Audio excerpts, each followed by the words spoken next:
Thank you very much, both of you. And then does the committee plan to make your recommendations as we go, or are you going to make your recommendations after the public hearing, just so I know whether I'm pausing and you're discussing and whatnot? I think we talk about this every year and we never really settle on a system. So let's go with making recommendations as we go. That way we don't end up having to circle back a bunch. And we can do this in one pass. Okay. And I'm going to share my screen. So just for the folks that are on the call or on the meeting, all of the material for tonight's meeting is on the website under the Finance Committee agenda, and that includes the most current version of the warrant that we will be going through. Let me just make sure I have the most current version up. There we go. So I got town council's comments back as I emailed you all just about 2 hours ago. So this is the most finalized version. It does have what I would still say is your draft report to town meeting. You have to review that. I did put it in here just for placeholders so I could work on the formatting. But that will still be voted on later on this evening. So I will skip all of that for now. Excellent. And then just for the sake of flow throughout the evening, Tom and Jeff, I'm going to rely on you guys when we get to the end of discussion, and I need a motion in a second. If the two of you could do that, Tom, if you could take the motion and Jeff the second. And because we have legal's review on this already, we don't need the language is move to recommend favorable action on the article. Cool. All right. So Article 1 is to hear any reports. This is actually Articles 1 and Article 2 are pointing to the annual town report. So by our charter, we have to have the town report published by town meeting. This just talks about the reports. It will be available for town meeting if people want to read them. We don't do verbal reports, but this is really to accept what's in the town report. Article 3 is the wage and salary schedules. So we update this every year. There are only a few minor changes to the positions themselves. The addition of a deputy chief for the fire department. This has been one of my goals, is to get a second in command of the fire department that is non-union. We've been working on a captain and a chief. The captain is a union position, a deputy chief would not. So this would eliminate the captain position and create a deputy chief. So we're not adding more staff. It's just changing it to be a department head level position that is a confidential non-union position that can assist with the administration of the fire department and personnel matters. There should be no other changes to the staffing and the arrangement of the positions. The salary schedule, there's a 3% increase on last year's rates as a cost of living for non-union personnel. This is only for non-union folks that are not in a collective bargaining agreement. Here are our positions that are paid annually. Last year, we moved many of the fire stipends into the personnel bylaw. They were in the union. We took them out of the union because we only have 6 union employees, but we have 30 members of the department. This will allow non-union members to hold specialized positions and be more active within the fire department. So the top half all increased by 3%.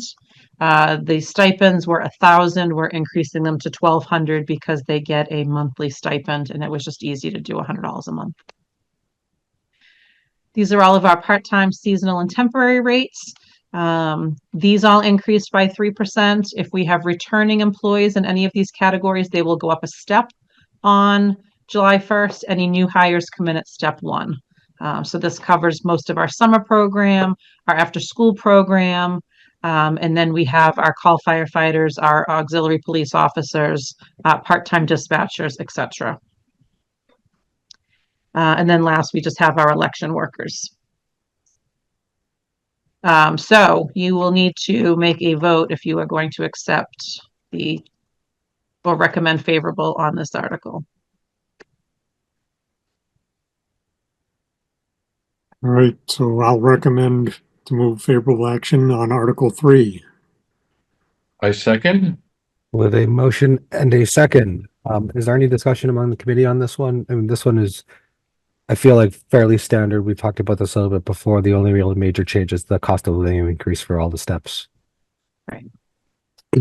No objection. Well, seeing no questions from the committee, any questions from the public? Seeing none. With a motion and a second, Tom, Yes. Jeff, Yes. Kevin, Yes. Dan, Yes. and I am a yes. It is unanimous. Thank you very much. Mr. Chair, how would you like to handle the budget? Do you want to come back to the budget and do all the articles? Because we will have to go line by line for you to make recommendations.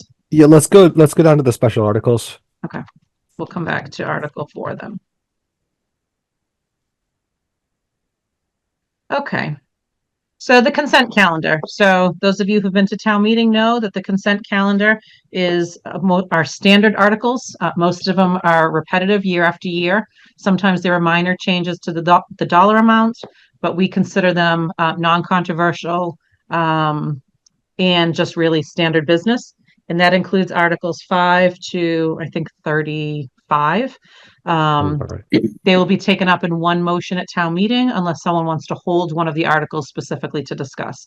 So these are our standard articles. Article 5, by law, we have to establish a limit on our revolving funds. So revolving funds are for inspection fees and advanced life support. For inspections, when we make an inspection for wiring, electrical, and plumbing, there's a cost of that fee. It goes into this account, and then we pay the inspectors out of that fund. So they're self-sustaining funds. This is not taxpayer money. Money comes in for a specific purpose and goes back out for that specific purpose. We are recommending the spending limits be $100,000 on inspection and $10,000 on advanced life support. The Appendix A in the back will tell you what the breakdown is. We had very little increase. We had very little revenue come in on advanced life support. So that ended the year with a zero balance. And then the gas, plumbing, and wiring inspections, right now, 40, 50, 60, we're at, I'm sorry, 40. We're at about $25,000-$30,000 of the spending. But if we don't spend $100,000, we can only spend what we need to spend. So that's just the threshold that we can't exceed. It doesn't have any real value. So like with Masters coming in, I think they're breaking ground next year. Hopefully this year. Hopefully this year. All right. Is that 100,000 going to be too little? Because like, I'd imagine there's going to be a lot of inspections associated with the modifications and constructions there. There will, but not necessarily the gas, plumbing, and wiring. They get a specific percentage. So the majority of the fees that will come in for a project like that will be straight building permit fees, and that is just general fund revenue. Okay. Thank you. Any questions from the committee on these ones? On the cash flow for the recreation, it looks like we spent a lot more than we took in this year. Denise, do you know what's going on there? I do. So just to clarify, that's not part of this article. The revolving account is set up under Mass General Law, Chapter 44, Section 53D. That does not need an annual spending limit. This is only for the two that are identified. But in regards to your question, we've already prepaid a lot of our summer programs. So the revenue, when people sign up for a summer camp, they don't have to pay until the summer camp begins, but we have to pay for all of the field trips, all of the materials, all of the sort of needs to get us through that. And we've already started paying for that. And so we expect that to be fairly cash neutral through the year? We do. We usually have a small surplus in the revolving recreation revolving because that helps cover the cost. We collect funds as part of those fees that also cover field maintenance, some of the staff wages. So there's always a small balance in that account. It just depends on what time of year you're looking at it versus what's come in so far and what's been paid out. Thank you. You're welcome. Can you, I understand the inspection fee. Can you add a little bit more clarity to the advanced life support, the 10K? So, and I'll be honest, Dan, I forget what this is every year. Okay. So we took it's $250. I believe it's for the CPR certification cards. Folks have to pay, and then we buy the cards when we are giving CPR classes. So for all of this fiscal year so far, we've taken in $250 and we've spent out $250. I'm happy to lower that number. Again, it's just a threshold. It doesn't really mean anything, but that's what that item covers. Yeah, so this isn't actually a diversion of tax levy. This is a limitation to how much we can prepay for stuff in a revolving account. Right, this is the ceiling. Yes. If we don't have the money, we can't spend it. I mean, that's part of the purpose of the account. So if there's this big influx, then we have the limit available. If there isn't, we just spend what we take in.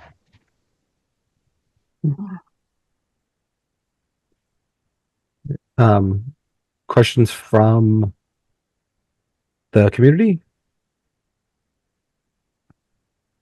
Seeing none. Can I get a motion, please? I recommend to move favorable action on Article 5. I second. With the motion and a second. Tom, Aye. Kevin, Yes. Jeff, Yes. Dan, Aye. and I am a yes. So moved. Article 6, the Stow Cultural Council. So every year we make a small appropriation for the Cultural Council to issue their grant awards for arts programs. We have a cultural committee. They review the applications and give out, you'll see sometimes $200 to a town event, an art show they may subsidize a small portion of. They may pay for some other event that's happening in town through a scholarship program, a library program, or whatnot. So this just will add to the funds they have available for their scholarships and their grants.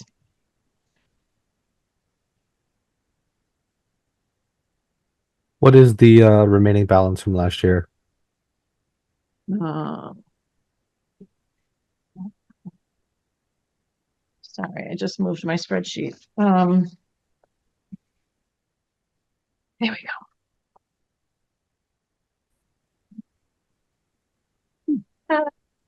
They're usually pretty good with spending.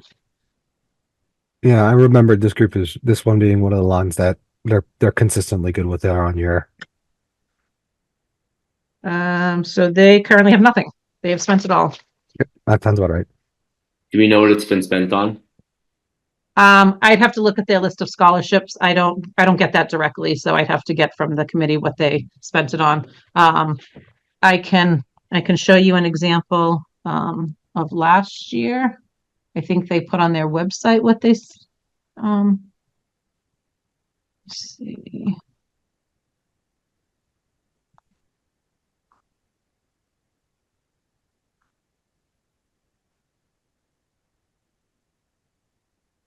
Oh no, I guess they did not update their website, so I don't know the specifics of what it was spent on.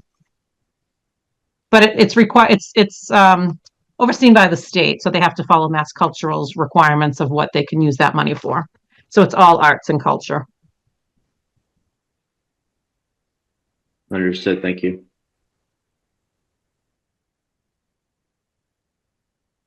Any other questions or comments? Excellent. Tom, my good man. I move to recommend, or I recommend to move favorable action on Article 6. I second. With a motion and a second. Tom, Yes. Jeff, Yes. Kevin, Yes. Dan, Yes. And I am a yes. Article 7 is for our community notification system, or what folks refer to as reverse 911.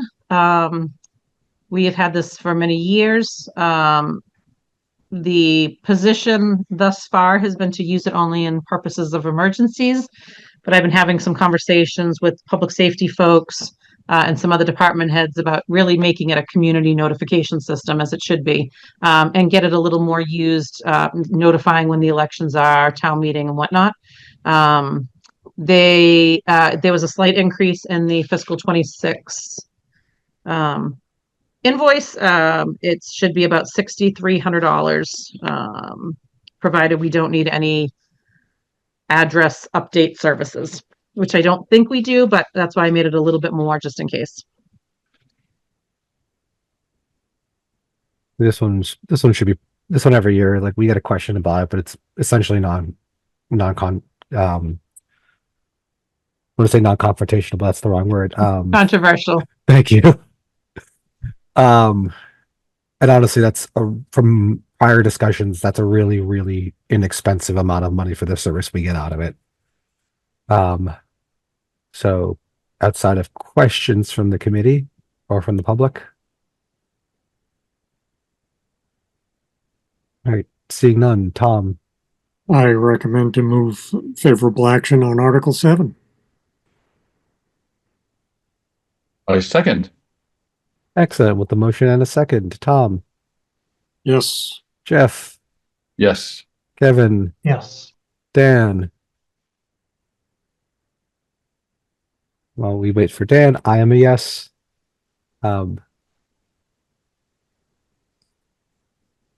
If he's smart, he stepped away to give himself a bite to eat. Well,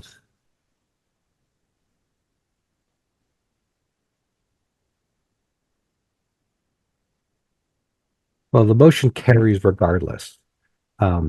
So we can move on and then amend the vote once we have Dan's. Oh, Dan, Article 7, you good? Sorry about that. I basically just a question about the technology. Would individuals just sign up for it? So what it does is it goes out and looks for all registered phone numbers within our town boundaries. And then there's a link right on the front page of our website for people that want to add email addresses, cell phone numbers, additional phone numbers, and whatnot. When a notification goes out, it goes out to, depending on the notification, an emergency goes out to every phone number, every email, every platform that we utilize, Facebook, social media, etc. We can get to the point, which is what we're trying to work on, that people can sign up for specific types of notifications in addition to that. Community things, what phone numbers they want it to go to, what email addresses. So we're trying to make the system a little more robust for community-based systems and not just emergencies. Okay, I was just curious because I definitely support the more robust notification system, so long as people are being notified. It sounds like it's a mix of the burden being on the individuals to sign up, but also people being notified or reached out to sign up. But I don't want the spending to be in waste or all for naught. Right. So if we enhance the program currently, there's no additional cost. It's just time on our end to build up the system. But yes, the responsibility, if it's not in a Stow phone number, would be on residents that want to sign up, and the opposite, that want to withdraw from the system. So if people say, you know what, I'm tired of getting those phone calls, they can go on and manage their own account to take themselves out as well. Okay, thank you. Welcome. I vote favorably. Which moves us to Article 8. Article 8, weights and measures testing. So we utilize the state services to come out, and this is for them to do scales, cash registers, gas pumps. They have to test the equipment and make sure that they are reading the scales appropriately. We were at $3,500. They have, like everyone else, have issued an increase, so we have increased that to $4,000 this year.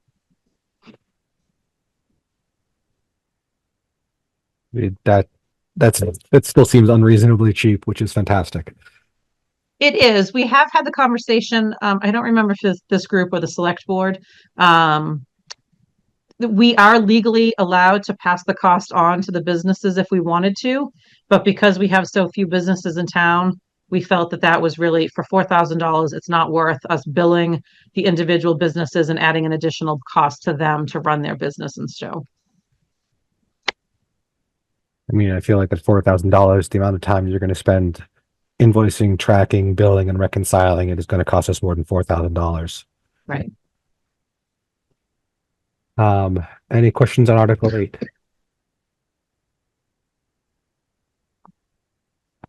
Seeing none, Tom. Recommend to move favorable action on Article 8. I second. Tom, Yes. Jeff, Yes. Kevin. Yes. Hello, Dan and friend. Dan and friend vote yes. And I vote yes. Article 9 is the transfer to the conservation fund. So you can see in the note, the fees are paid by folks that rent garden plots and lease farmland. That money goes into the conservation land maintenance account, and then annually we are required to transfer that into the conservation fund. So it's just moving it from one account to another, and the town accountant has given the dollar amounts for this and the next article on what those thresholds are.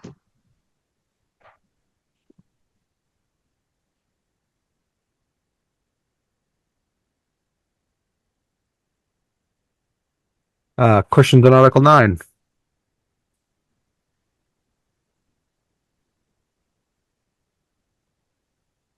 Katie, I see you unmuted. Do you have a question? Nope. And she remuted. Seeing none. Tom, I recommend to move favorable action on Article 9.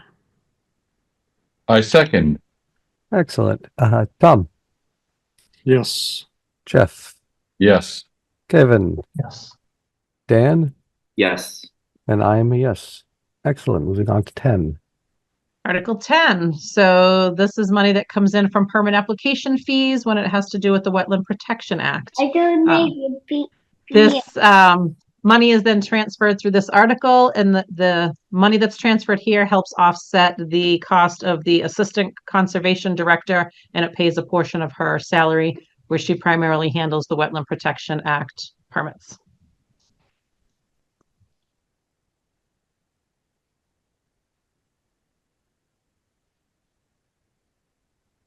Questions related to Article 10?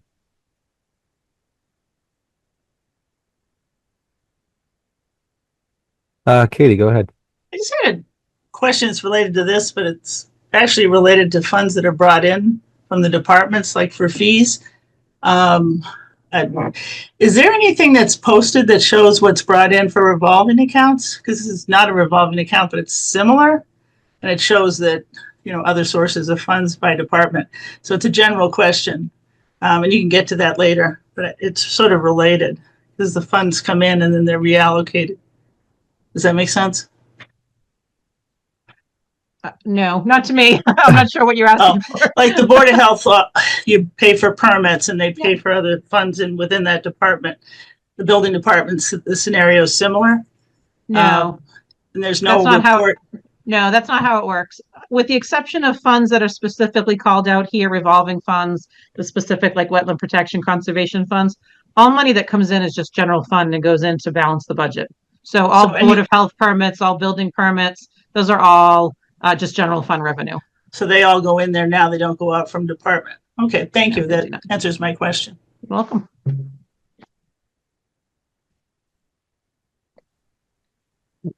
So with regards to Article 10, any questions from the committee? Seeing none. Tom, my good man.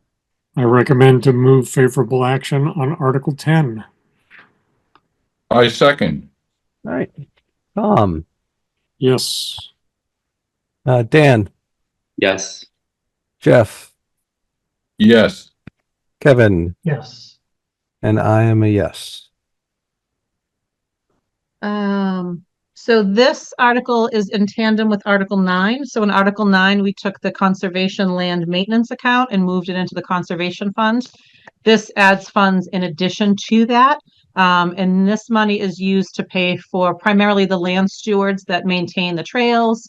It pays for legal work that the Conservation Commission requires when they're doing permits. And let me see if there's anything else. And then any care for community gardens and invasive species. So this 5,000 is in addition to the 3,300 we transferred under Article 9 to give them a balance to operate the conservation fund for the year. How are the invasive species doing this year? Depends where. They keep a good eye on it. We just spent some money from the state grant we got for the property at Stow Acres because there's a massive amount of invasives over there. But they tackle it when they can. Yeah. But it's a lot. There's a lot. There's a lot. It's one of those things where like a small amount of money now is far better than a huge amount of money later. Particularly things like those water chestnuts, they can choke out an entire bottle of water in like 2 years. Yes. Well, we have our water chestnut article in here, so we'll. Yeah. Any questions related to Article 11? Seeing none. Tom, I recommend to move favorable action on Article 11.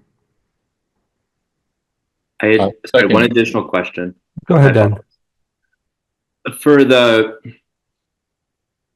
For transparency and clarity for the folks of the town, why not combine 9 and 11 just in language explain, but combine them?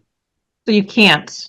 Article 9 is a transfer between two accounts. We're moving it from the conservation, I want to make land maintenance account into the conservation fund. So there's no impact to the tax levy on Article 9.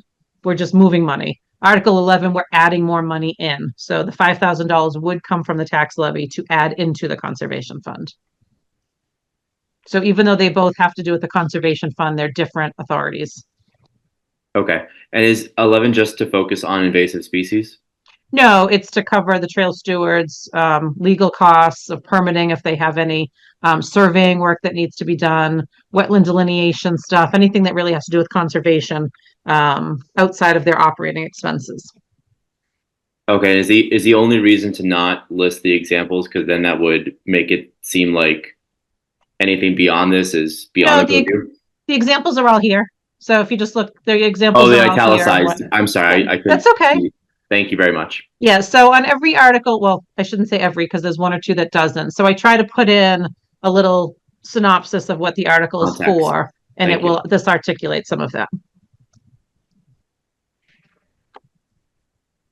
Yeah, and Dan, on rare occasion, we like as the finance, you'll see these things, these boilerplates. The finance committee recommends blank action on this article.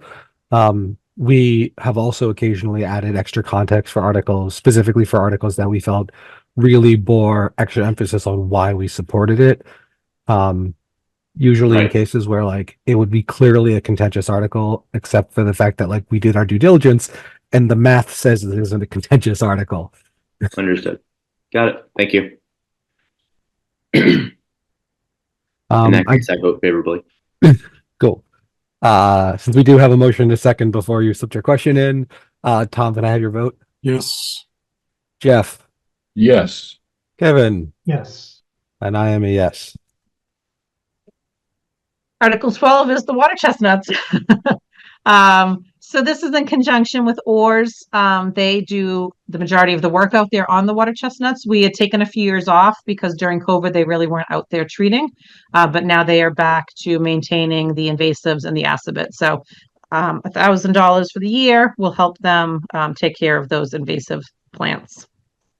Yeah, I wanna outline how inconsequential $1,000 is in terms of invasive species remediation. I think it was like last year. I think it was Sterling spent an obscene amount of money trying to remediate some like small wetlands where I shouldn't reference things where I don't remember the numbers off the top or have the article in front of me. But like, yeah, $1,000 is nothing for when it comes to getting rid of invasive plants. I'll also volunteer as someone who, at least in the past, has worked with the Stow crew. Stow does a terrific job of managing invasives. It's really quite surprising to see how well we do, and then to drive to a neighboring town and see all the Japanese knotweed and so forth by the side of the road. So we can give ourselves a pat in the back for that. Yeah. That stuff is, I hate that stuff so much. Makes great honey, don't get me wrong. Fantastic honey. Horrible plant. So with any other conversations or questions around Article 12? Brian, to your point, is $1,000 certain to be sufficient? That's what they've requested to maintain them for the upcoming year. Okay. That's, again, that goes to the fact that we're being proactive, not reactive in managing this. Tom? All right, I recommend to move favorable action on Article 12. I second. A motion and a second. Tom, Yes. Kevin, Yes. Dan, Yes. Jeff, Yes. and I am a yes. Article 13, updated property valuations. So this is a standard article. There is a larger cost this year. We are in a revaluation year, which means all properties in Stow have to be revalued. And so this is the cost to have the valuation service and the consultant come in and make sure our values are fair cash and up to date.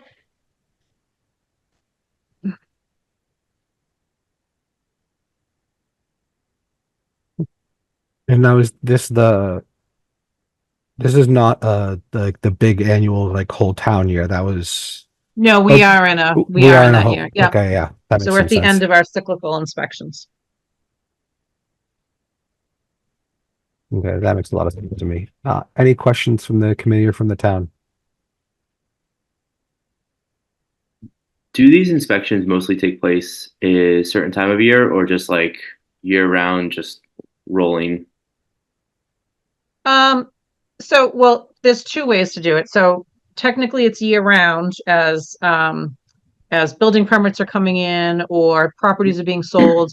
But for the true annual inspection, they pick areas and then they'll send out notes and they'll go out and actually do a physical appraisal of the property. And that is done. So every 5 years, we have to have the entire town reevaluated.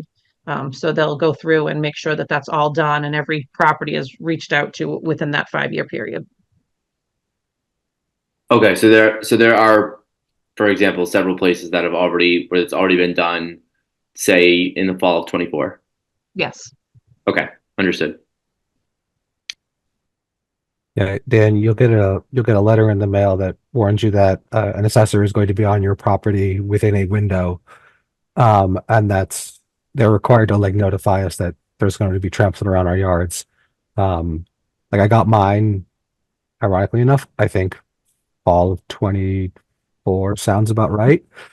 And then once every 5 years, they have to do the whole town, and this is a 5-year. This is our 5th year, so.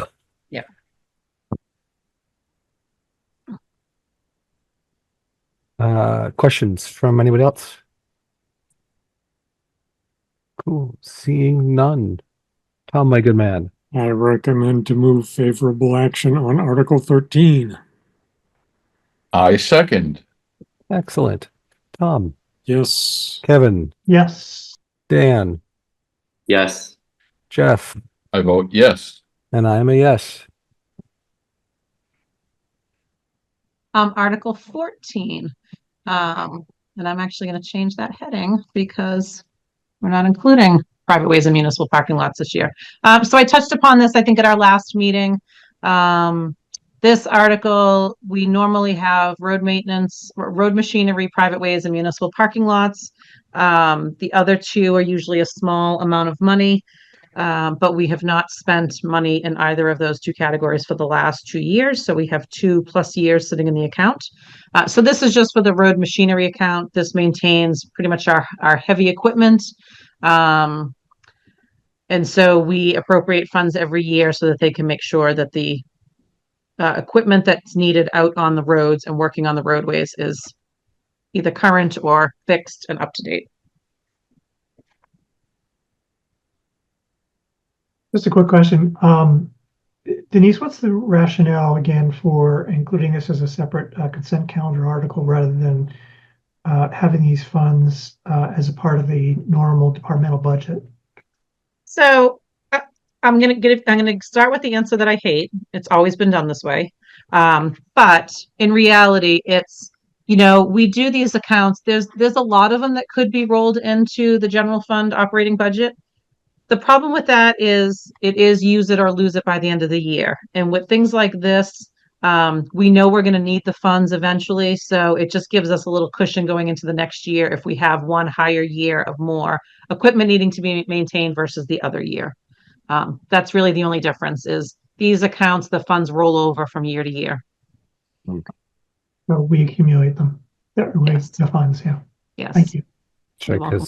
because anything approved as an article is escrowed separate from the general fund budget, right? Correct. Yep.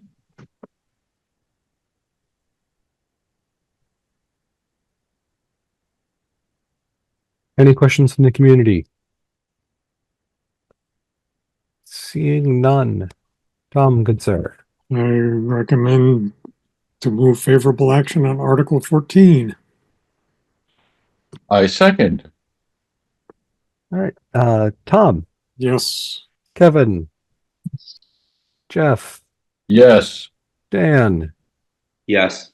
and I am a yes. Article 15. Article 15 is for DPW engineering fees. So we put a small amount of money aside. This helps with the engineering services needed in the DPW.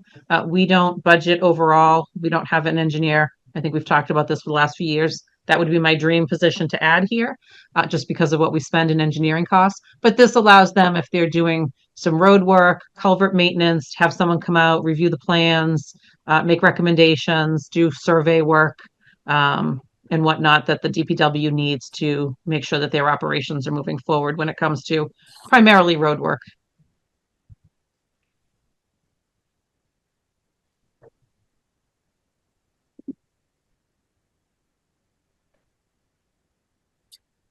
Was since it is just for my own edification, like your dream position to add, what is a civil engineer of this level run as an annual salary?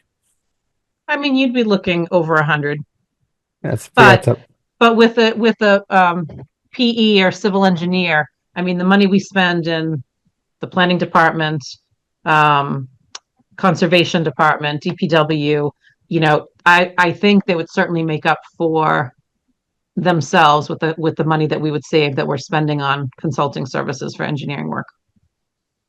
as is usually the case, unfortunately.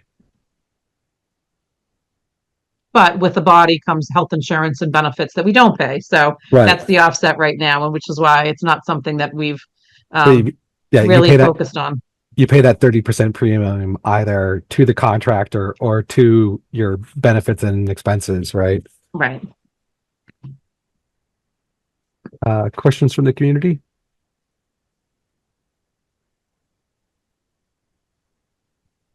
Is the assumed cost for the year closer to 4,000, or is it more between 4 and 12? So they don't have, with something like this, they don't have assumed costs. They certainly have projects that they have in the pipeline for next year, but a lot of it is if things come up, primarily, a sinkhole develops, they need to get an engineer out to figure out how to fix that and what needs to be done. A lot of what this is, if we're planning a project, it would be built into the project cost. So this is more things that were unforeseen, or they need sort of last minute assistance from an engineer. Okay. So we're just CYA. Yep. Got it.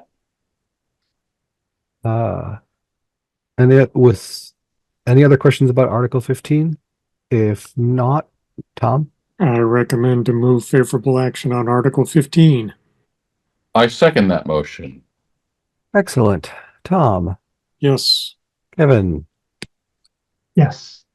Jeff, Yes. Dan, Aye. and I am a yes. Moving on. Article 16 is for the Devon's Regional Household Hazardous Waste Collection. This allows our residents to bring their recyclables and their hazardous waste to Devon's. This article is normally for $5,000. They gave us a slight increase on the bill for next year. And I'm going to go right out ahead and say this is another one. This is the other article where $6,000 is so trivial for hazardous waste disposal. Mhm.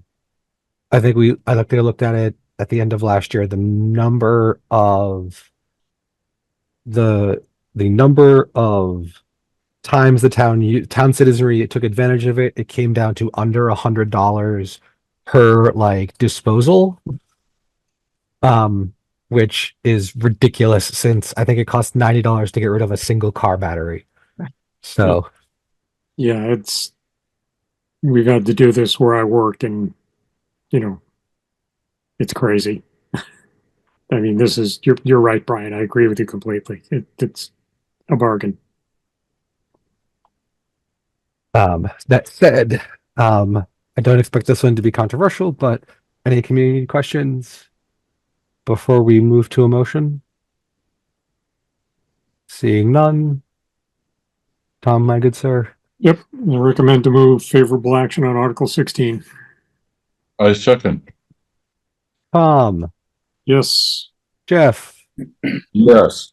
Dan, Yes. Kevin, Yes. and I am a yes. Kevin, that is a fantastic headshot. Why, thank you. Article 17, $750 is for the Board of Health. We have a container in the DPW yard. When the DPW crew is out or people call that they find a mattress or waste that's been dumped on the side of the road, they pick it up, put it in this container, and then it's disposed of once or twice a year, depending on what the needs are.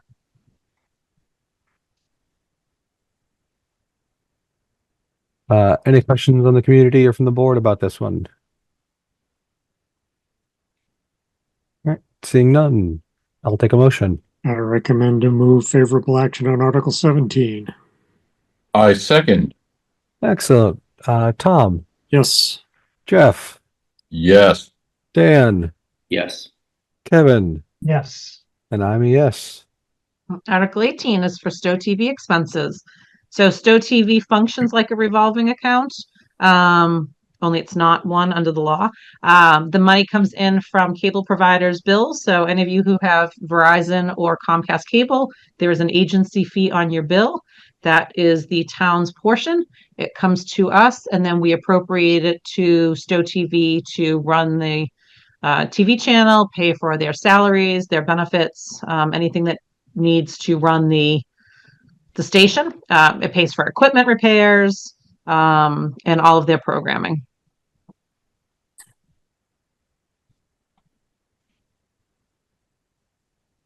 Questions about this one?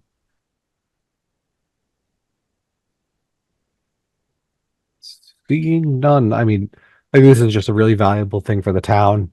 I'll be honest, I watch a disturbing amount of Stow TV on YouTube. Because the school committee meetings happen in an hour that I cannot functionally be in the school committee meeting. So I tend to listen to them on my way to work. It's a wonderful resource for the town, and I think we use it really well. Yeah, I guess I have just a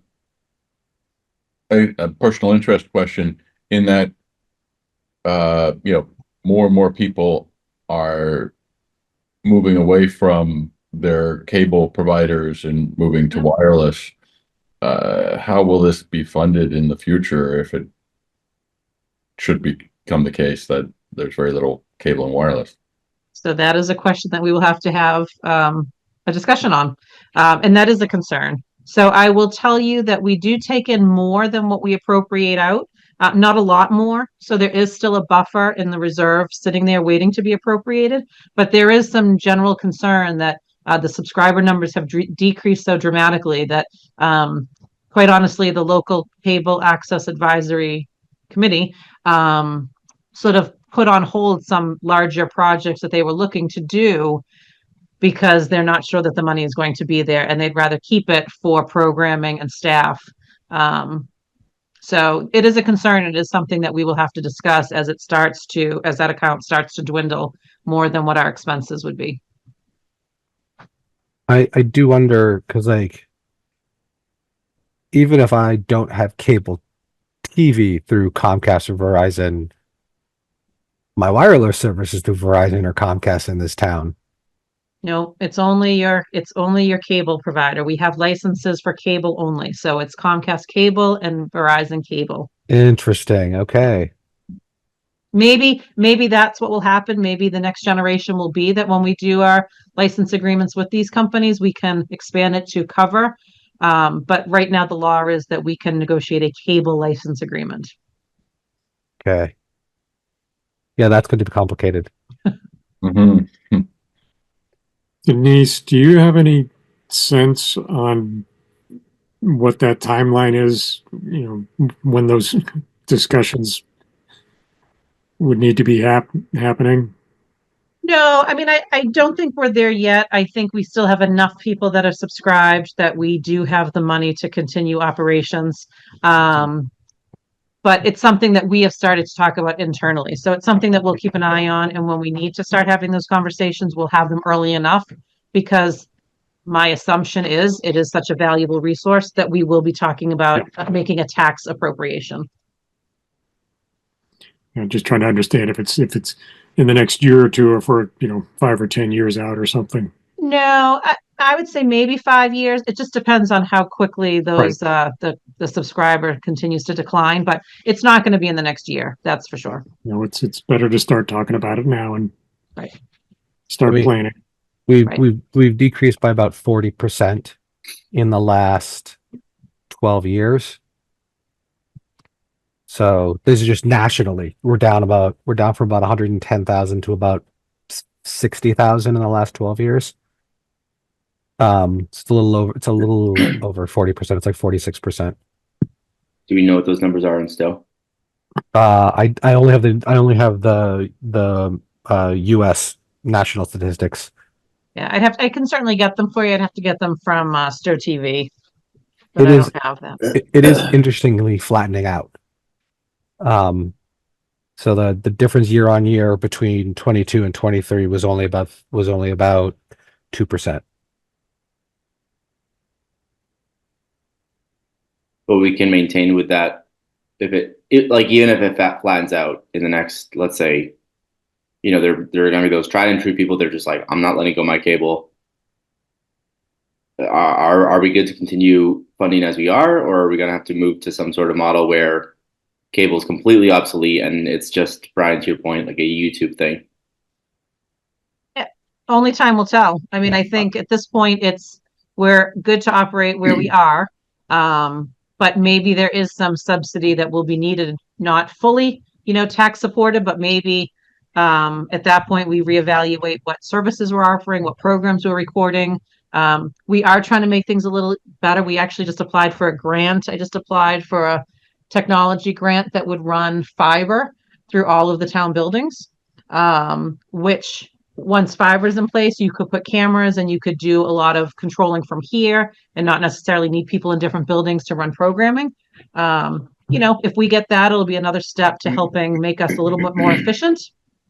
But, those are definitely the conversations that we'll have.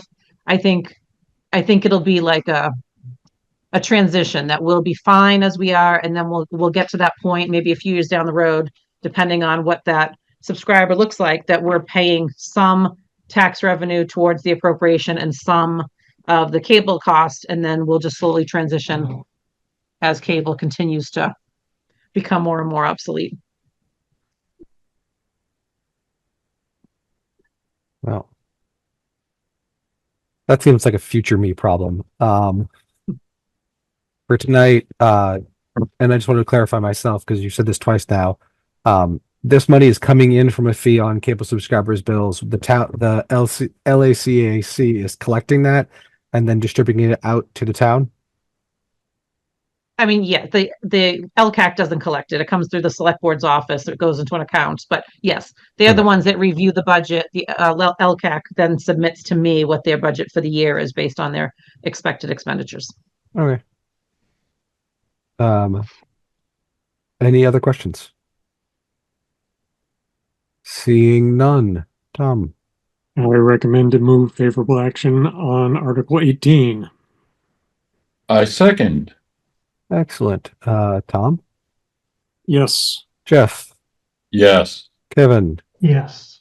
Dan, Yes. and I am a yes. Moving on. Article 19 is for our holiday lights and decorations for the town building and the tree in Lower Village. We are looking into this. So now that we have a nice brand new shiny bucket truck, I've been in communication with the DPW director about buying the lights outright and having the staff put them up. So we may get to a point that we don't need this article. Right now, we rent the lights. The company comes, puts them up. They come back and take them down. So we're working on seeing if maybe next year we spend the $8,000 to buy everything outright and then just have the crew put them up and down. So we'll see. But this just covers the cost of the town building and the tree for usually the month of December and a little into January. Yeah, I would definitely be in support of the purchase sounds like a no-brainer. Is the 8,000, is that just the cost to set up and take down, or is that based on number of weeks that they are? No, so they don't charge us for like rental fee for the lights. It's the cost to rent them It's the labor. themselves. Yeah, and then the labor. Got it. Okay. Questions from the community? Seeing none. Tom, I recommend to move favorable action on Article 19. I second. excellent. Tom again. Yes. Jeff, Yes. Kevin, Yes. Dan, Yes. and I am a yes. Article 20 is to pay for our annual audit. I don't really need to go Oh, into is more this- detail. But if anyone has questions, Who do we use in auditing service? we are using, oh my God, Roselli and Clark. Okay. So just fun fact about municipal auditors. There used to be about 8 different companies in Massachusetts, and they have all been bought out except for Roselli and Clark. So there's now only 2 auditing firms in the state of Massachusetts that are that handle all of the business. Who's the other one? To be honest, they have such a bizarre name. I can't even think of what they're called anymore. They've changed names because every time they're bought out by a more larger company, and they have some bizarre name. But we've been with Roselli and Clark for a few years now. It's great. We actually can call and talk directly to Roselli or Clark. But it's getting harder for municipalities to find auditing firms because the larger company now doesn't want to take small business. So we are lucky to have who we do. And they've been great. They really have. And this used to be a $25,000 article. We did have to increase it because once we receive more than $750,000 a year in federal grants, we have to have a single audit just on the grants. And the last few years, we have been over that threshold, primarily because of ARPA funds. But we've received track road money and other federal funds. So this accounts for the annual audit and then the federal single audit that we need to do.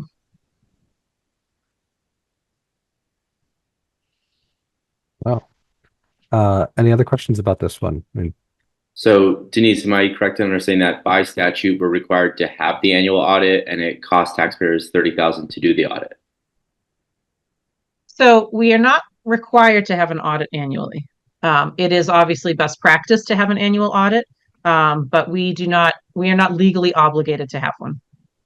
But yes, it costs $30,000 for us to have our books audited annually. is this on top of I know that every year we get free cash certified, we get our OPEB standing certified. Is this the same company or is this a different organization? No, so free cash is done with the town accountant. So she files that with the DOR. We use an actuary, Odyssey does our OPEB valuation. That comes out of our health insurance account because it's based on health insurance. This is strictly our financials.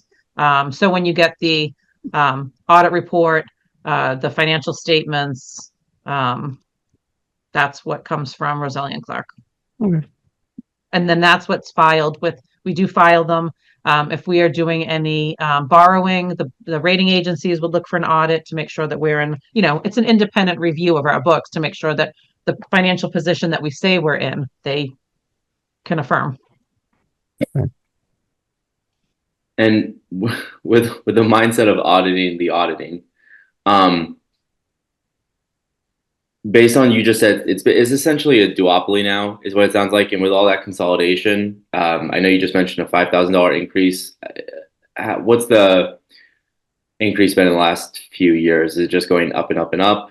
What's that looking like? No, so it was. So we were through one of the companies that has since merged, and we were their increases. So we have to go out to bid for auditing. Well, we don't have to, but we go out to bid on auditing services. So we enter into a 3-year contract.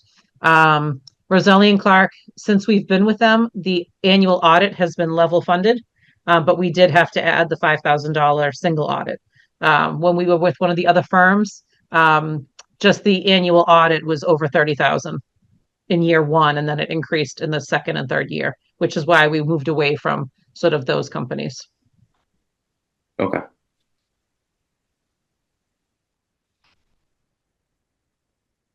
Any questions from the community? Right, seeing none. I recommend to move favorable action on Article 20. I second. Excellent. Tom, Yes. Jeff, Yes. Kevin, Yes. Dan, Yes. and I am a yes. Article 21, this is to hire the operator to maintain the 2 public water systems that we have, one for the town building and one for the Pompasitica Community Center. We are required for monthly testing, and actually it's more than that for this building because the DEP has us on the PFAS watch list. So they come out sometimes 2 and 3 times a week to test our water, adjust any chemicals that are needed. They file the reports for us that are required through DEP for public water supplies. And this covers all their services.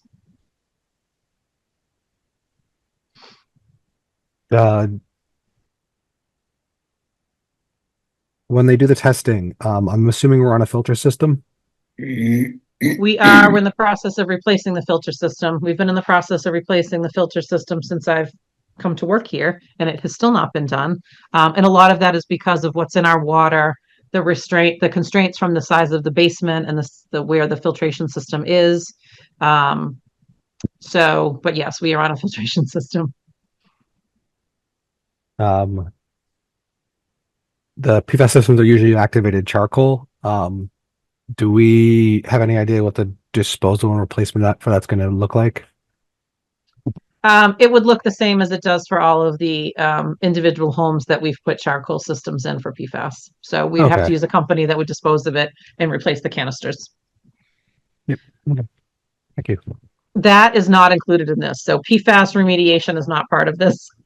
I knew that was going to I knew that. Man can dream, but he knows better.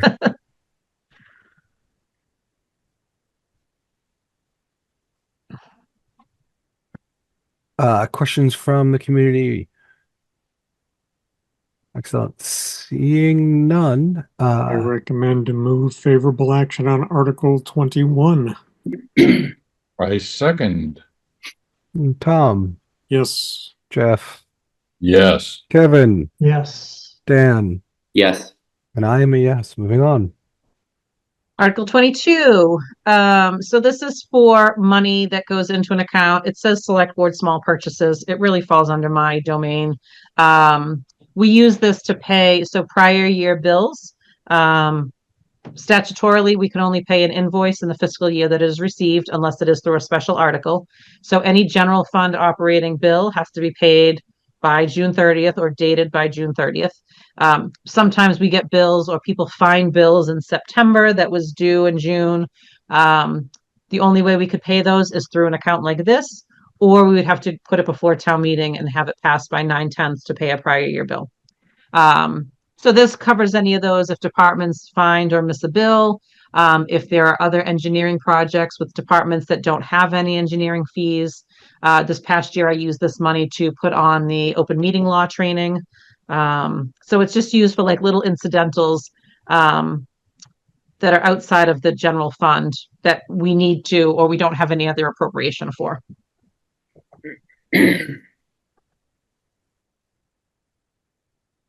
Questions?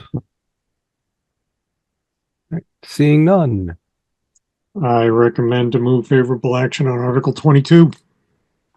I second. Tom, Yes. Jeff, Yes. Kevin, Yes. Dan, Yes. and I am a yes. Right. Article 23 is to construct and maintain the watering holes for the fire department. So they're not constructing as many these days, but primarily it is to clean them, dredge them if they're using a fire pond, maintain their fire cisterns, anything related to the fire operations and their water. So the balance in the account looks high, but we just paid a number of bills for the fiscal year. So just so you're aware, that is not the accurate balance as of today. It was as of April 1st.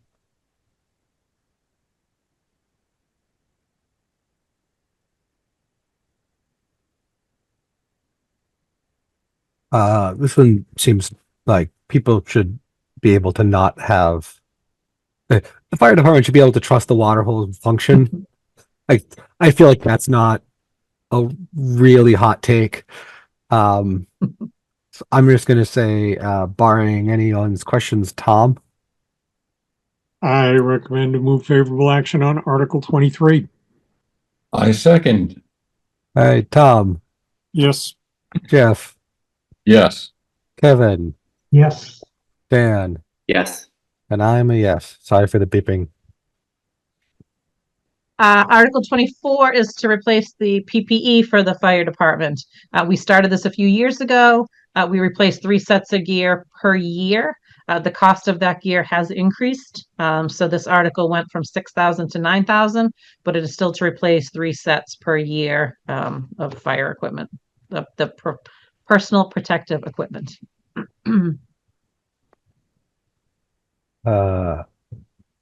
Questions about this one? Like I said, Denise said we do this every year on this one.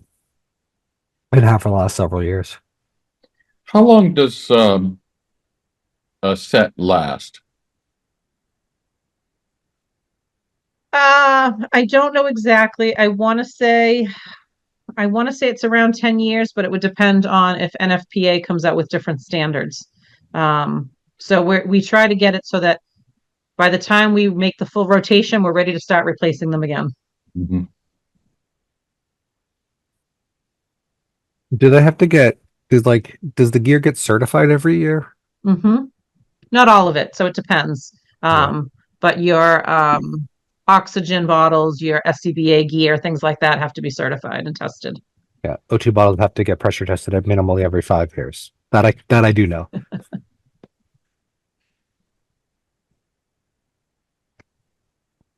Can I get a motion on this one? I recommend to move favorable action on Article 24. I second. Excellent. Tom, Yes. Jeff, Yes. Kevin, Yes. Dan, Yes. and I am a yes. Article 25. So this is the Lake Boone Commission submits their annual article for weed control in the lake. They contract for these services. I think they're in the final year of the most recent contract. Last year it was 32,000 because they did much more. There was much more weed control needed. The estimate for this year is the 15,000. And the reason why there's such a high balance, obviously, is they start treating in the spring.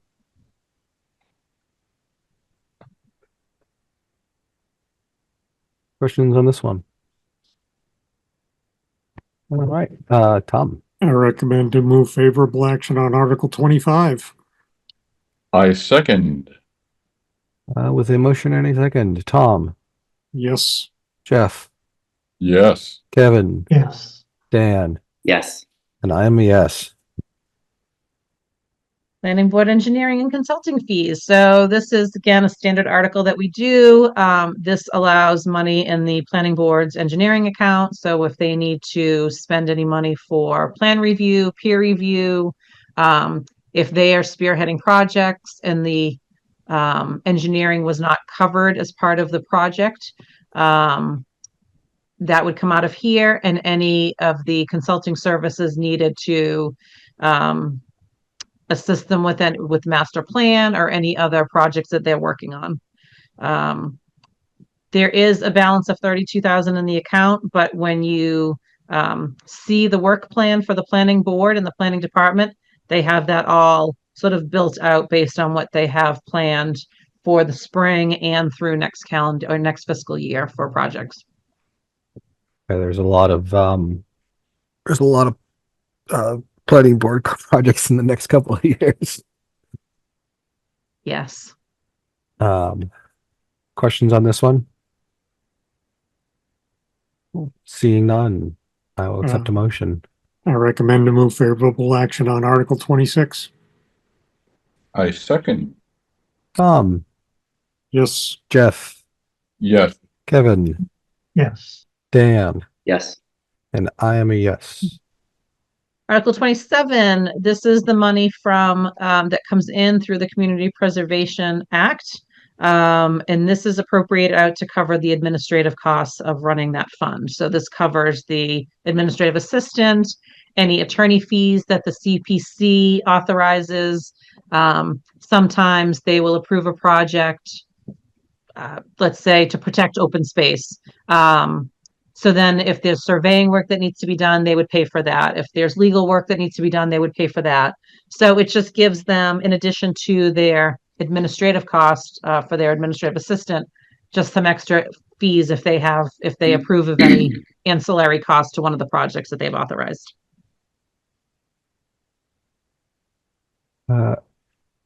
Any questions on 27? Seeing none, I recommend to move favorable action on Article 27. I second. excellent. Tom, Yes. Jeff, Yes. Kevin, Dan, Yes. and I am a yes. Article 28 is also a CPC article. So this takes money from the CPA funds and puts them into what the CPC refers to as their buckets.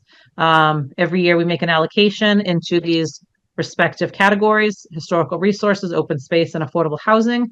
And then they appropriate that out through their articles when they approve projects. So this is just moving money from the reserve into their individual buckets.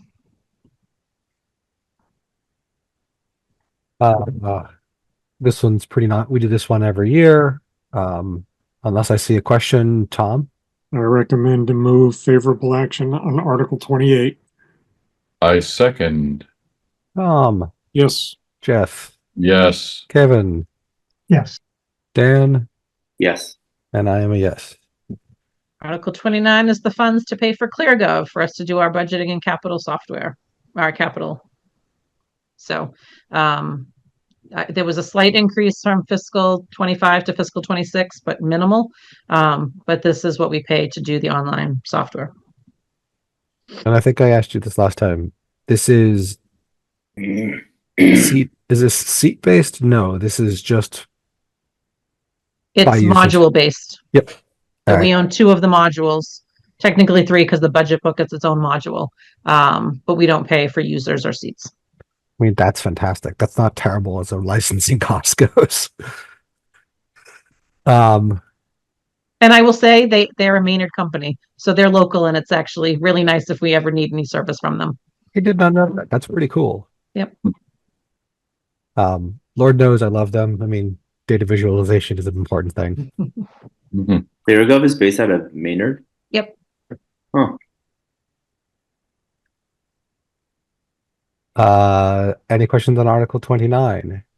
If not, I recommend to move favorable action on Article 29.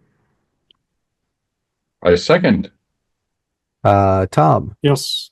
Jeff, Yes. Kevin, Yes. and I'm a yes. I'm a yes Okay. as well. Oh, sorry, Dan. I'm so sorry. I'm going down in the order of your faces on my sidebar here. Quite all And right. for a brief moment, you dropped to the bottom, Dan. I lost you. Traffic Safety Advisory Fund. So we started this, we don't do it every year, but we've been putting money aside for traffic safety advisory. So I created this committee, I don't know, 3-4 years ago now, for the sole purpose of looking at traffic issues in town, dealing with road complaints, traffic complaints, speeding complaints. So this would allow them to, so you see around town the speed signs. If any of you are on Facebook, you've seen the lovely commentary on the rumble strips that we put on Sudbury Road. So those types of things come out of the funds that the Traffic Safety Advisory Committee has to help maintain calming measures and just deal with some traffic issues. So they do have money in the account from last year, but they have an upcoming, they're looking to do Marlborough Road and Gleasondale intersection, and they will use that initial 10,000 on some of that engineering and redesign work, and then they have the remaining money to deal with fiscal 26. Questions on this one? See What do- none. Go ahead, Jen. The cost of those, like, sort of solar powered, this is your speed. How much do those run? So it depends. The ones that we have now, we purchased with ARPA funds. And we purchased, I can actually look it up real quick. So the ones that we got, there are different versions of them. Obviously, there are some that track everything. You can track speed, types of vehicles. Some are just feedback signs that just tell you how fast you're going and that are much more portable. So it just depends. We now have a good collection of both that allows them to move things around, collect data in different areas of town. So the last ones we purchased, oops, lost my spreadsheet.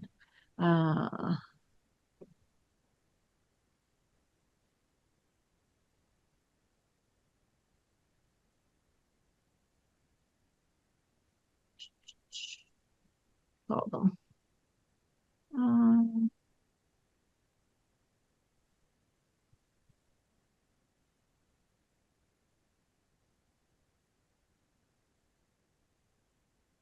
Sorry, just bear with me.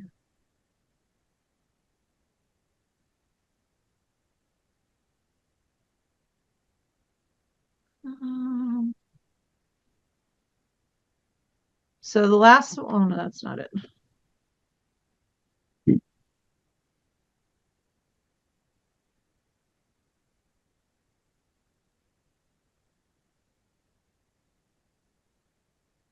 Sorry, I have so many tabs on my spreadsheets.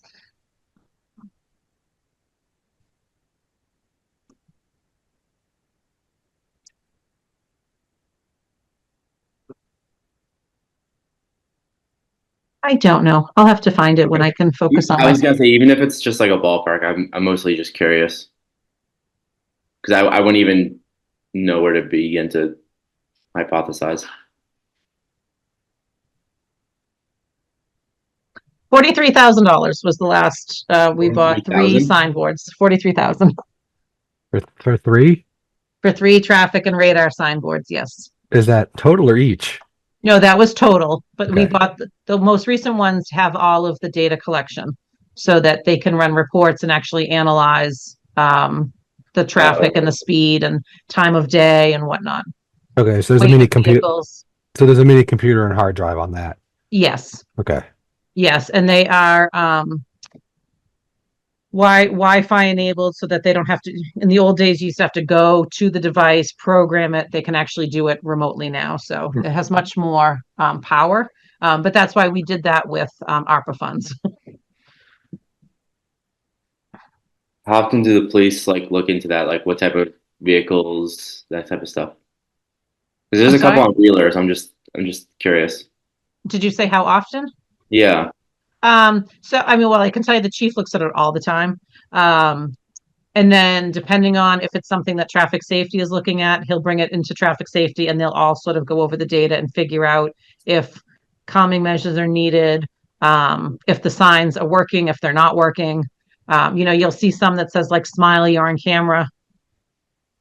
They're really not, but people think they are, they'll slow down. So he's been a little more creative with these signs because they give him more flexibility and there's more tools that he can use with them.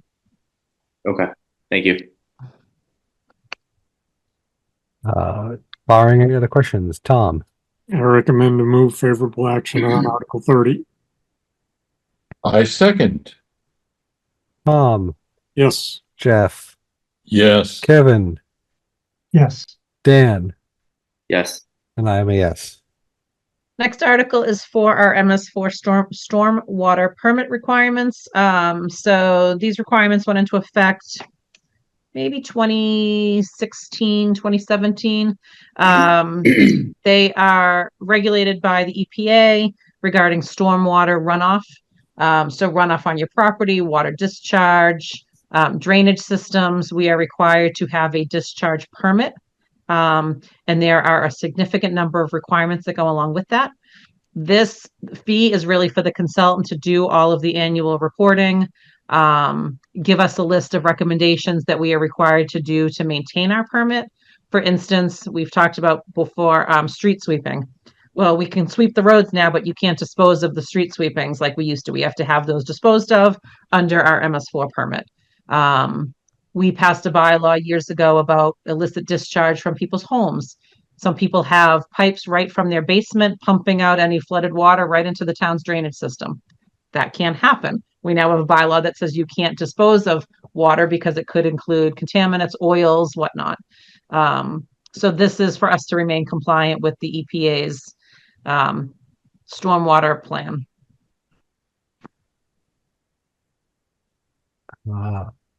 Any questions from anybody? Cool. I don't see any, therefore. I recommend to move favorable action on Article 31. I second. Excellent. Tom, Yes. Jeff, Yes. Kevin, Yes. Dan, Yes. and I'm a yes. Article 32 is to fund our legal services. I did decrease this request this year. It's normally at 100,000, but you can see as of it's sort of a false amount. It shows that we have 145,000 as of April, but we've only been invoiced through January. But knock on wood, we have been doing very well with legal services. So it will ramp up. They do spend quite a bit of time on warrant review. They come to town meeting. But we have a couple of ongoing litigation cases. And once those ramp up and start going to court, obviously we will incur more cost, but this is just for our daily legal support. I remember several years ago, our legal services budget line was significantly smaller. So I think, being well funded is being well protected in this regard, particularly from a municipal standpoint, since it can, I know what like civil litigation costs can be. I don't even want to think about municipal litigation costs. No, and obviously, I mean, we have the benefit of one service that provides all municipal services. Today I was on the phone with our attorneys regarding our defunct housing authority. We have a housing authority by statute, but we don't have any properties under housing authority, but somehow there's money allocated to the housing authority. So, council has to research how we can transfer that over. Can it be used for the Affordable Housing Trust? It's things like that, it might be general questions, but it's when stuff like that comes up that requires them to actually do some research to advise us how we can handle it. So you just never know. You never know when you're going to need legal services. Very true. Any questions? Seeing none, Tom. I recommend to move favorable action on Article 32. I second. Tom, Yes. Jeff, Yes. Kevin. Am I allowed to vote like a pirate? Can I say yar? Sure. Sure. Yar? Aye. Yes. Thank you, Kevin. I think Sorry, I we didn't have mean to be to, disruptive. we have to understand what the affirmative is at that point. I'm not going to spend much time on Articles 33, 34, or 35. Article 33 is to make our annual appropriation into the OPEB trust, which is 235,000. Can we just take all of any objections among the committee to taking all of these in bulk? The last three, the 33, 34, 35. These are OPEB and capital and Yep. the stabilization accounts. We do these every year. These are pretty important to like the long-term financial health of the town. You guys know that I'm a big proponent of OPEB funding. There any objection to amongst the committee? No objection. What is 35? So 33 is the OPEB, 34 is to put 200,000 into our stabilization account, and 35 is to move 100,000 into our capital stabilization account. So we are trying to build up the capital account, created it a few years ago. Once we have a decent amount, we can either pay outright for capital expenditures, we can pay the debt service on capital expenditures, but this will be dedicated just for trying to fund our capital plan so that we're not only relying on free cash.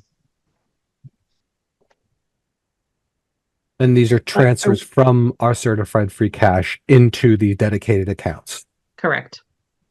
Denise, I just wonder whether at town meeting there will be questions asked, or perhaps even tonight questions will be asked. With free cash, with capital stabilization, are we doing the right, given the increasing tax bills every year and concerns that many people have about them? Are we doing the right things by making these proposed funding moves versus simply lowering people's tax bills? So it's free cash. So free cash would not lower people's tax bills. It would just stay until it's reappropriated out. So this is really net your taxes. It has no impact on the levy. Okay.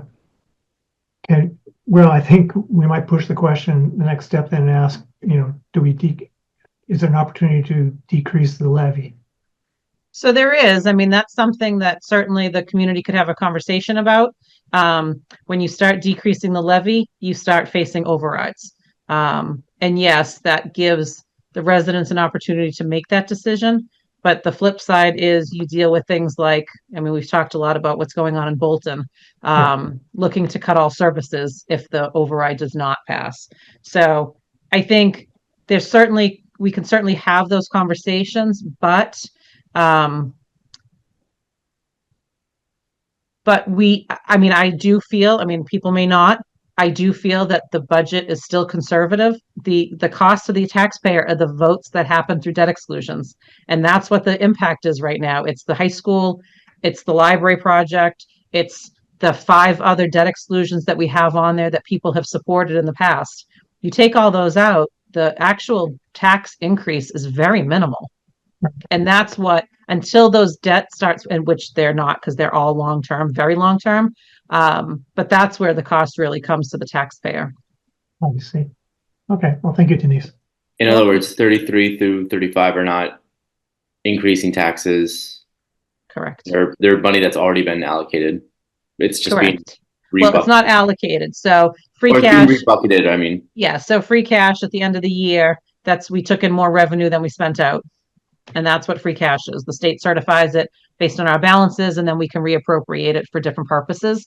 We have taken the position here that we will use free cash for our capital plan and to make these 3 transfers into our stabilization in OPEB. If we have a year, which again, we've talked about, it could be next year. The way the economy is going, we may not take in as much money. People may not be building more houses or buying new vehicles or spending money on what we generate they might stop paying their taxes. If that's the case, we don't have free cash, and then we cannot start replacing our capital items the way we have been, then we would either need to defer all those costs or find another funding mechanism. Yeah. That's what the stabilization and capital stabilization really are for. That when we get to a point that we don't have free cash, or we need to, I don't know, we need to repair something, replace something, instead of going to the taxpayer, we have these savings set aside for that purpose. Yeah, one of the key points that we make every year in our presentation is the fact that free cash and the stabilization funds, these aren't luxury items for the town.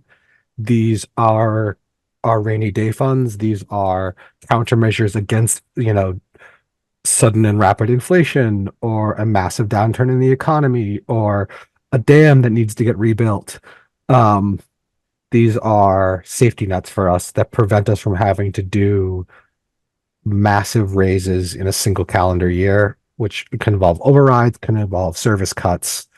I mean, I know what my tax bill is. I don't want to pay that much, but I would rather have the services we have and the consistency that we have than what some of the other towns around us are dealing with, where they don't have any flexibility.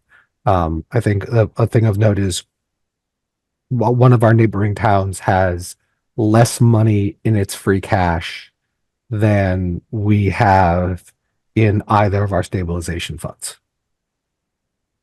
Katie, I see you have a question. Actually, it's just a comment. This also keeps our bond rating really high. So if we end up in a pickle, we're in much better shape.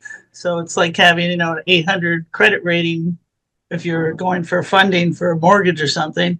If you don't have that, then you borrow at a much higher rate when you do have to borrow. Just a comment. Thank you. Yep, you're absolutely correct. So we are rated a AAA, which is the highest bond rating there is. And like the annual audit, these are things that the rating agencies look at. Does the town save for a rainy day? Does the town make plans for future years when they don't have strong revenue? Is the town making their OPEB obligations? So those are definitely the initial markers that rating agencies will look at and rate us based on.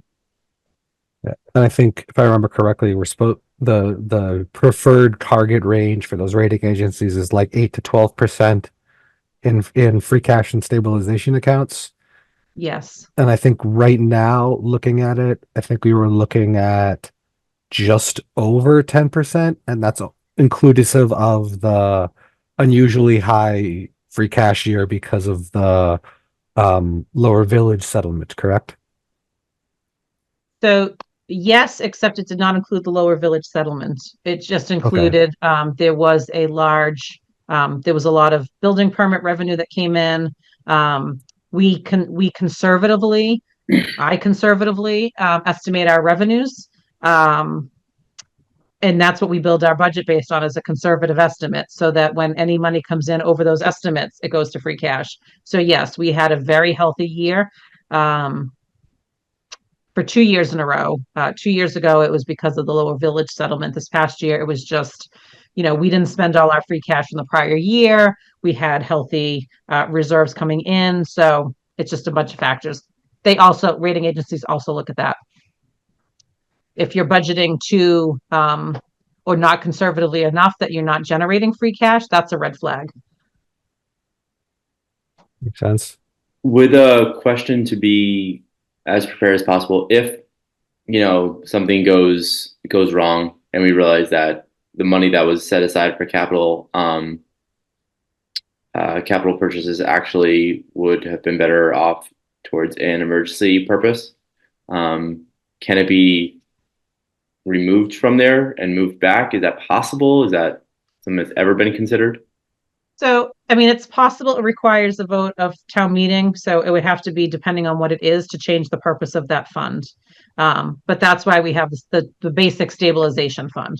So the basic stabilization fund that we have $1.4 million in right now is for pretty much any purpose as approved by town meeting. So an emergency situation would require a town meeting. Yes, and it requires 2/3 to spend out of these stabilization accounts. For instance, I hate to always pick on Bolton, but The last few years, Bolton, in order to balance their budget, has taken stabilization money and made a vote to use that to balance their budget. For them, that has been their rainy day. There's a lot of reasons why you don't do that, but they felt that in order to continue to push an override down the road, they presented a They robbed request Peter to to town pay meeting, Paul. and they approved it. So they have depleted their stabilization of funds, and they created a deficit all at the same time. But that was their emergency.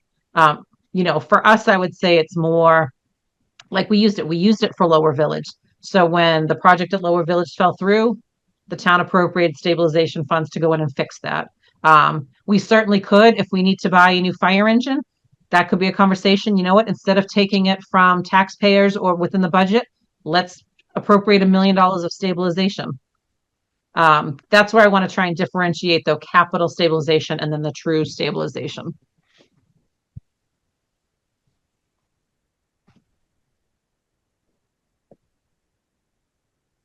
That answer everybody's questions on these 3 articles.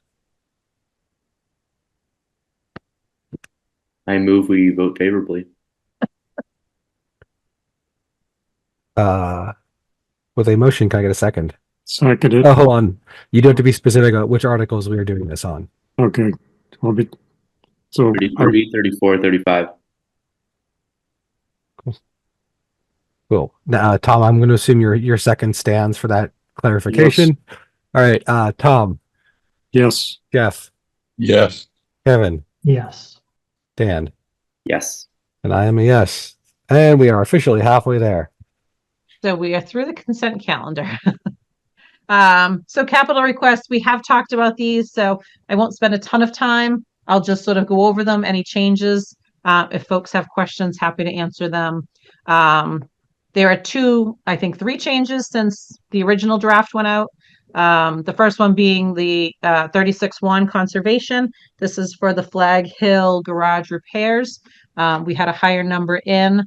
Capital planning asked us to reevaluate the cost of roof repairs. We've gone out and gotten additional quotes, and we have lowered the ask from 90,000 down to 68,500 for this project. This would do the repair the roof, paint the building, do some minor electrical work, do some minor repair work to the Flag Hill garage. The next one is $200,000 for DPW for the engineering needed for the Sudbury Road Bridge repair.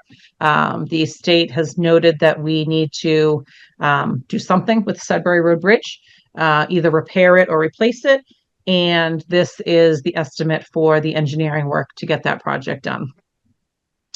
The next item is a truck lift. So DPW, we talked a lot in the last few years about the mechanic at the DPW garage and how he has become invaluable, maintaining not only the DPW fleet, but also the police, fire, council on aging, and I think that's it now, vehicles. So in order to just do his job more effectively, this would be a truck lift, replace the truck lift that's there. It's a little bit smaller, but it's stronger and more efficient than what he has and would free up a little bit of space in the current garage. So this will just help him do his job better.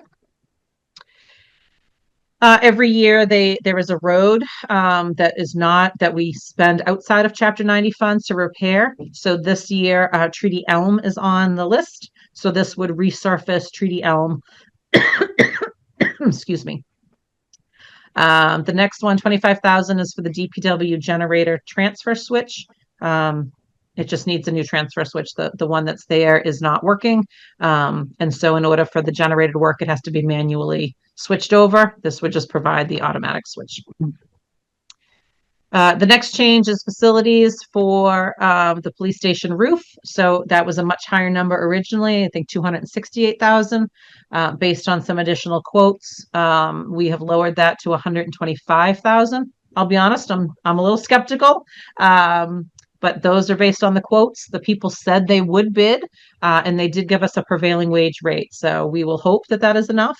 I think we talked about at our last meeting that we had a leak in the police station roof, and our insurance company has stated they will not cover any additional repairs of a leak or any type of weakness in the roof until we replace it. So we have to do that. But so we have lowered that ask to 125,000. The next one is $10,000 for the replacement of the exterior doors here at the town building. This is a multi-year project, $10,000 a year. I think he has either 2 or 3 years. It's just that to start replacing the exterior doors. The next one is to rebuild the front walkway here at town building. We've talked about that as well. It is not ADA compliant. It's not the right grade. It's not the right width. It doesn't go out to the right area in the parking lot to be accessible. And it's built with stamped brick, and it's very poorly constructed. So we did increase this. It was 250,000. The engineer that was working with us estimated a slightly higher cost. The goal would be, though, that we are applying for a grant for these funds, now that we have an ADA plan that has highlighted this as a critical replacement. And once we appropriate funds, we are in a much better position to receive a grant. The grants that are given out under ADA, they want to see that we are actually committed to making these enhancements, and it's not just based on their funding. So we have a good shot at it. We will apply this year and hope that we get that. If not, we will be moving ahead, though, and replacing that walkway. Fire department, the apparatus floor. This is to make the floor non-slippery. Currently, when the vehicles are wet, when they're washing them, the floor is just, with the material that's on there, is extremely slippery, and this would take care of that.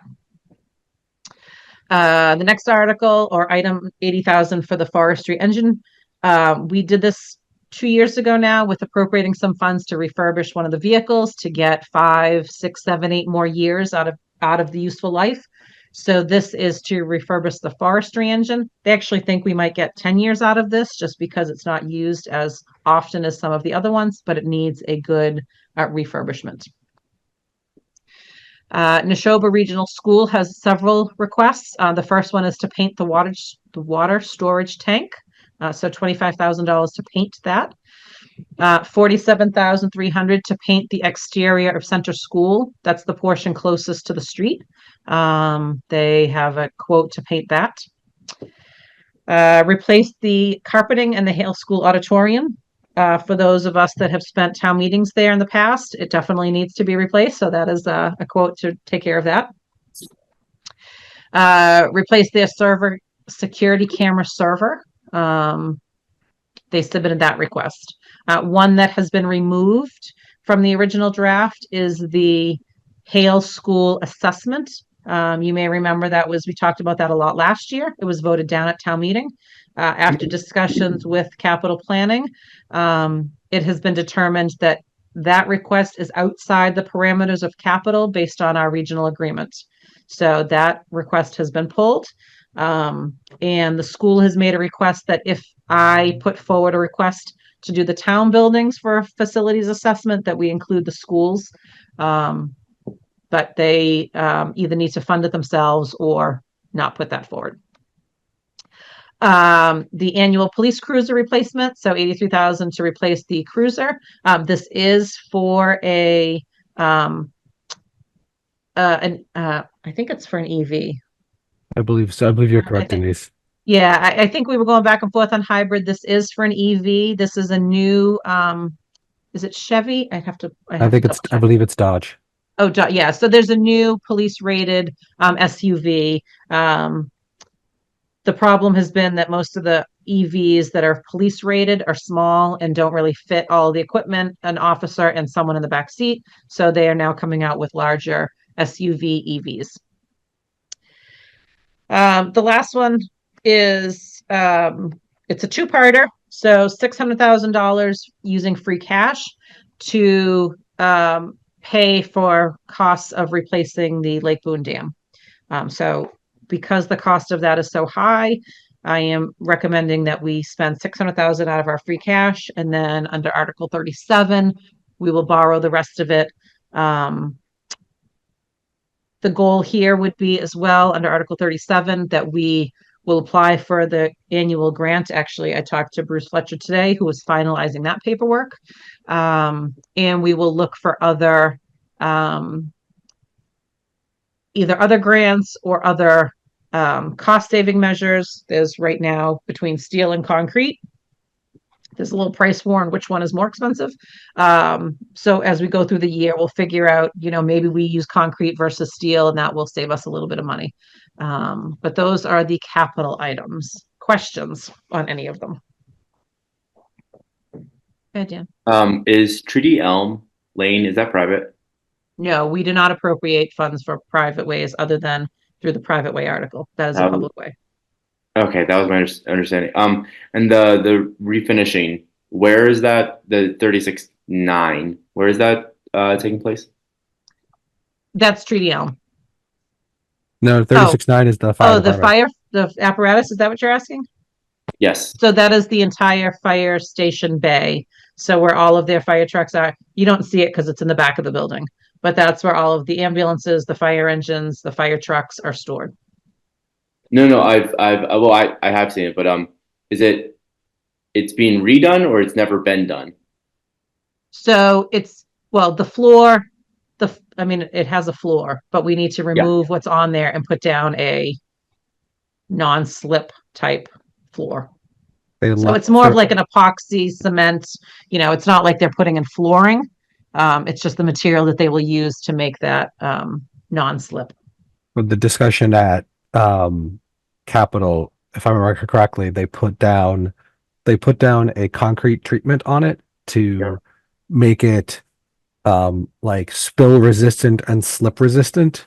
And while it seems to have dealt with the spill resistant well, it does not deal with the slip resistant well. And when they're washing the vehicles or the vehicles come in wet after service or after a rain, it's quite ice rinky.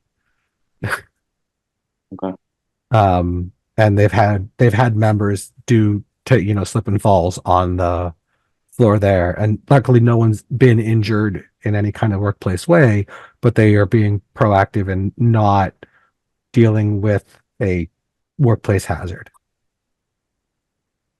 Got it.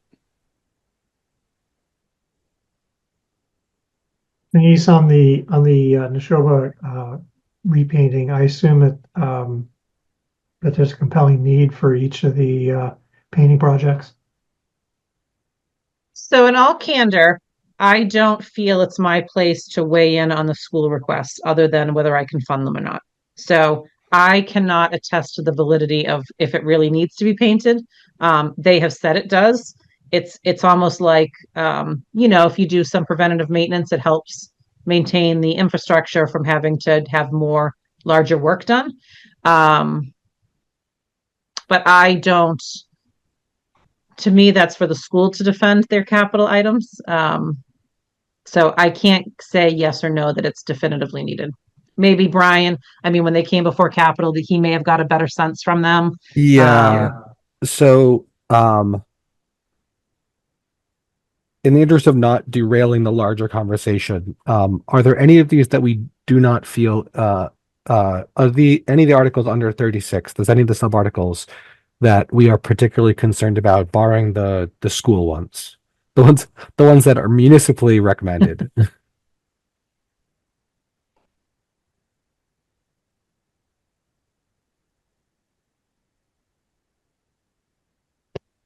Denise, I have one question since I haven't gotten into ClearGov yet this week. With 36.6, the replacement for the police roof. I believe the original quote was for a metal roof. Is the new quotes that they've been getting for shingle roofs? It was not a metal roof. That was just misinterpreted from the quote. It was never a metal roof proposed. Okay. I retract my question then.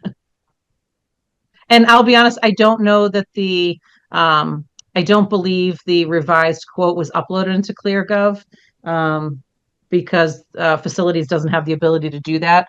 But I will, I can certainly send it to you. I think it was passed along to me via capital planning. Yes, I notified Steve and Ed for your meeting tomorrow night. All right. Just send it along and I'll take a look. If it's not the same thing, it'll be fine. Or if it is the same thing, rather, it'll be fine. All right. Then I guess I will go into the Neshoba School District stuff. The security camera update, security camera server replacement. This is a cost. This is not the cameras themselves. This is the actual hardware which they store all that video data. They looked into moving this to a cloud-based server, and what they found was for about the same cost, the loss of access and the loss of immediate access and the loss of retention wasn't worth the difference. Because they had concerns about one, privacy. These are videos of all of our kids at school, all of the hallways, stuff like that. The second aspect was retention, being that all of these videos are retained on site. So there's no issue with data storage costs or anything like that, or any concerns about like expiry, not having sufficient time to go back and grab the video if they needed it for any reason. And the third thing was access. These video cameras are recording pretty much all the time when school is in session. And if an incident were to happen and it was cloud-based, they would have to download the video in chunks, scan for the event in question, and that can take a significant amount of time because these are not small videos. I mean, this is video data. Video data is large. So Brian, how are the videos proposed to be stored? I mean, are these on hard disks? No, they are currently on Platin disks. They're going to be shifting to flash media. So they're going to be going to solid state drives. Okay. So, how does that work with retention? I mean, do you just keep buying more solid state drives? You can. With modern server architectures, you can just pop one in and pop one out. And flash Oh, I see. media Okay. and flash Just media pop- right now, yeah. Then Okay. flash media storage right now is actually as inexpensive as hard drive storage at scale. Yeah, to be honest, I'm not really convinced about the cloud versus on-prem differences. I just don't think there's a huge issue with downloading videos over the internet. There's this thing called YouTube. Yeah, I've seen it. I can understand your concern there. Yeah. I'll be honest with you, my personal position on it has more to do with the privacy side of it than the data transfer issue. Yeah, and I share that concern, but my observation, as a recovering management consultant, is that things are often much more secure on Amazon Web Services or Azure than they are on a service that an IT guy in a school is trying to keep up to date with respect to security patches and so forth. Yeah, I I'm second that. Yeah. I mean, again, I feel like your concerns are completely legitimate. At the data that they presented to us, and I will try and make a point to, let me see if I can find that really quick. So it should be in ClearGov.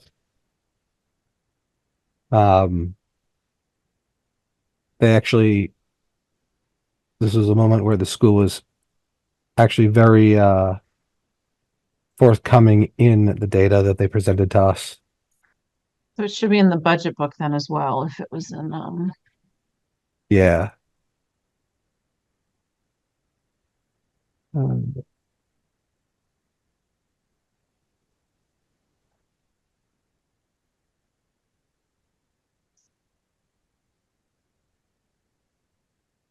you see the budget book now, or do you still see the warrant? Get the I can see the budget book.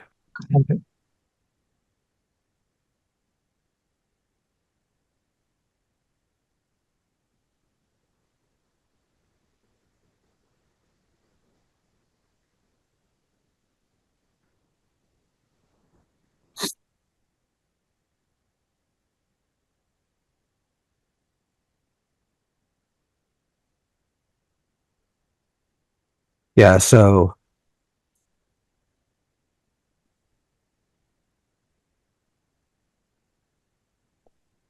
I have the quote from Navicon about what they're getting for that.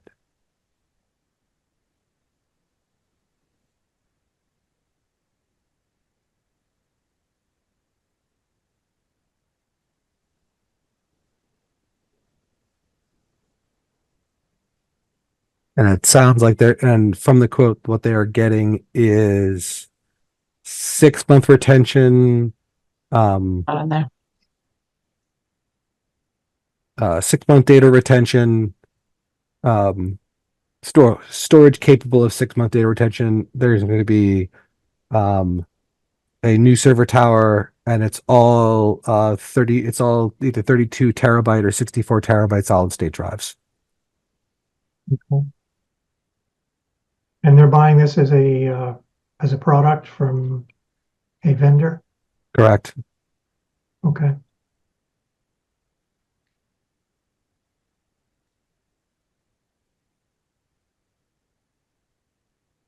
It is in ClearGov, so if you go into ClearGov, you can actually see the actual quote. Well, it's 40K is I think what you just said, isn't it? Is that correct? 23. I beg your pardon. I was looking at a different number. 23. Okay. Well, I don't want to make a big thing out of $23,000 in the school budget. I will say that I'm generally not in favor of the town or the school district doing IT when commodity services can be acquired. I think it's great that some of the changes that were being made this year to how the town does IT in terms of moving to cloud services. It's the right thing for us to be doing in terms of cost, in terms of security, in terms of longevity, many different factors. So I'm not a fan of the school going out and buying hardware. I mean, honestly, I'm in your ballpark on that one, Kevin. I'm happy that the town is doing a lot of this as well. Again, similar to what Denise said, there's limited control and agency that we have outside of the school board, our school board members, on how the school chooses to do its policy making. I will go to the other question of the exterior painting on Center School. This is the south-facing exposure of the school. It's basically the part of the school that gets blasted with sun most of the day. It's a lot, but if the school feels it's necessary, I'd rather take care of the building now than have it to do mold and rot remediation and old wood around concrete. We all know how expensive materials and construction gets these days. The only one that I have questions on why they prioritize this one is the water storage tank. I believe if you go into ClearGov, you will see they had a contractor gonna come out, do an assessment on it.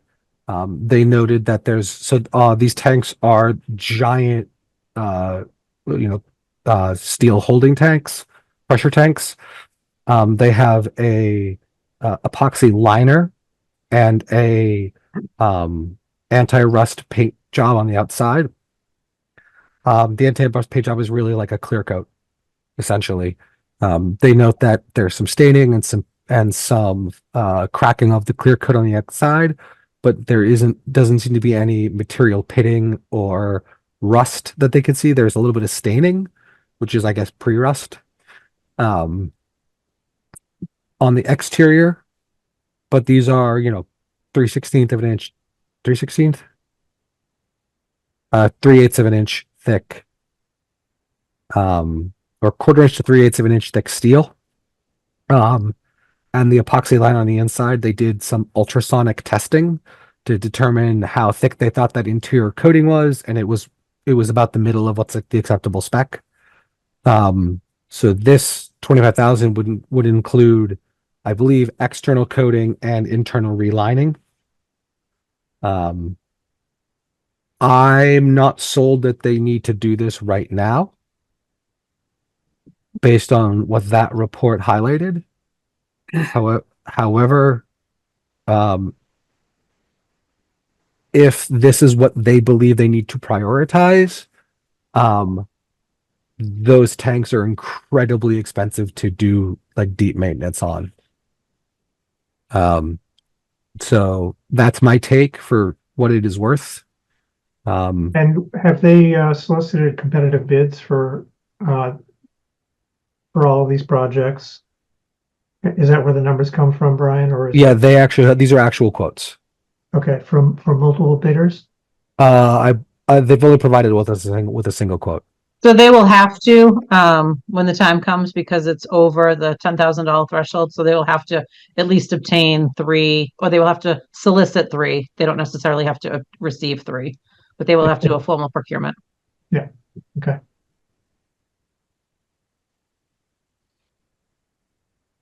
Yeah, Brian, I agree with everything you say. I'm a big fan of doing preventative maintenance when the time is right. If there's staining, you know, I'm guessing here, I don't know, but staining may suggest that there is already a little bit of corrosion going on. The cracking has gone through the paint and has started to find, you know, moisture on steel. Yeah. But I'm hypothesizing. Yeah, let me pull this up real quickly. Denise, can I still screen share for a second? Yep, give me 1 second. I gotta make you host. Make sure I don't. Okay.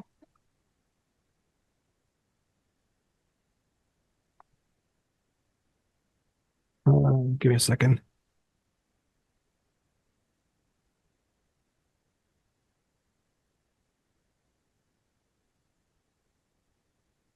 Cool, you guys are seeing this now? Yep. So this is the tank. And so soiling and scaling is most of what they point to. You can see a little bit of sort of the staining and scaling that they're showing here.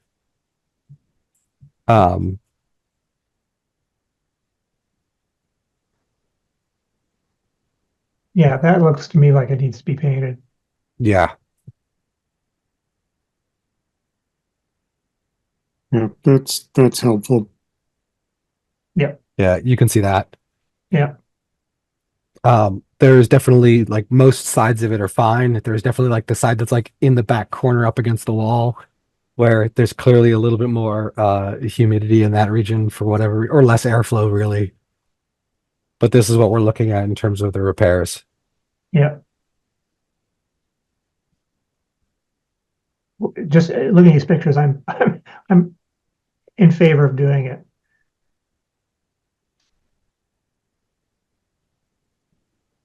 Yeah. So these are inside of ClearGov. And then there's here you go. Here's the numbers. Internal thicknesses.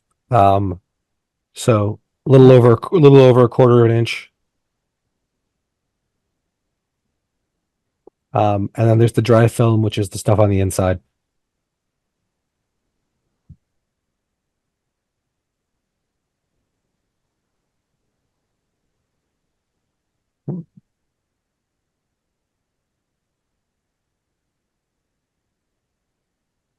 Yeah, you can see rust around some of the weld joints, which is never a good thing. No, that's actually the only part. Those are the parts those are the parts that I will admit being concerned about, because yeah, rust around joints is or rust around welds, especially on a pressure containing vessel, is generally not a great idea. Yep.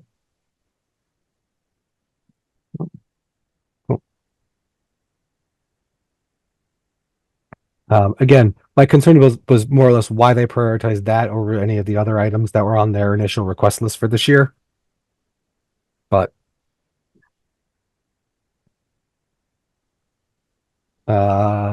so those are your things.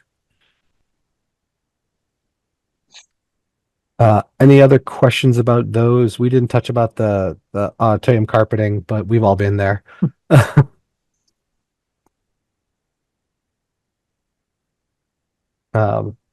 So I'm gonna slide us back up to 36.1.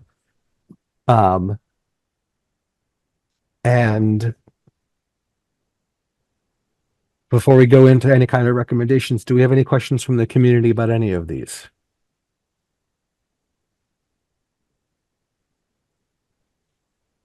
All right. Seeing none. Any objection to handling, Denise, do we need to go item by item on this one, or can we handle them in lot? You can handle them however you'd like. If you want to do them all in one, that's fine. Anything that any member of the committee wants to pull out from a bulk vote? No. Well, the security camera server. All right. 36.14. Yeah. Any other? All right. Is the primary cost or primary concern about the security cameras the privacy and not the existence of cameras? It's correct me if I'm wrong, Kevin. It's about the method. So this is not the cameras. This is just the data storage architecture. Are we maintaining a server on site? And the school district seems like it would prefer to maintain servers on site versus, as the town is currently doing, moving most of our stuff to a cloud-based storage system. Because cloud-based storage, as Kevin pointed out, tends to be a little bit more secure than local storage if that local storage is networked.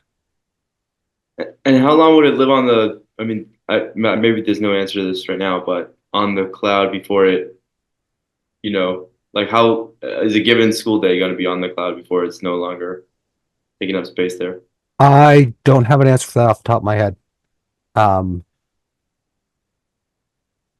I can check through the capital planning minutes to see if that was answered when the school board came before capital planning. Alternatively, we can hold 3614 until town meeting floor and vote on the rest of them tonight. But I mean, I guess we're just making a recommendation on the amount, right? Not the necessary storage.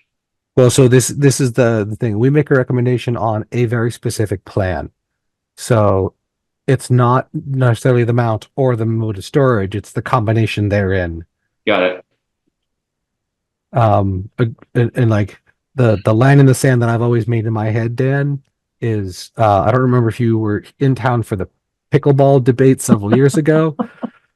But the recreation committee came before FinCom and said we have money set aside and approval to put a pickleball court at a park in town.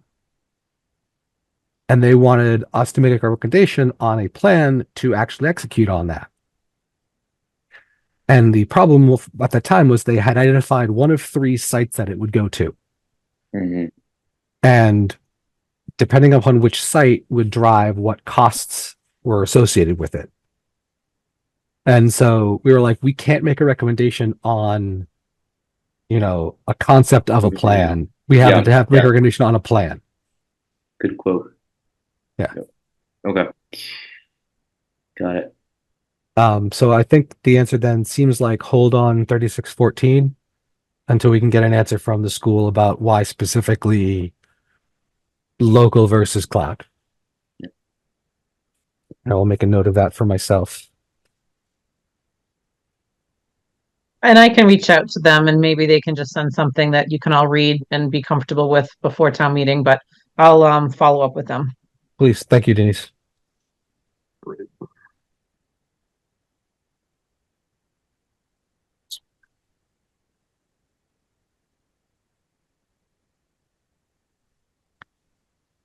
right. In that case, can I get a motion on 36.1 through 36.15, excluding 36.14? So I'll recommend favorable action on items, Articles 31. I'm sorry. 36-1 through 36-16, excluding 36-14. I second. Excellent. Jeff, Yes. Dan, Yes. Kevin, Yes. and Tom. Yes. Excellent. And you? And the chair? Oh, yes. Yes.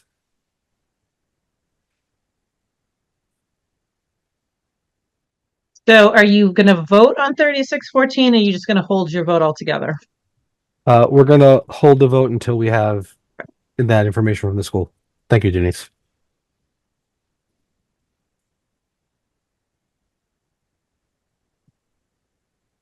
Hmm.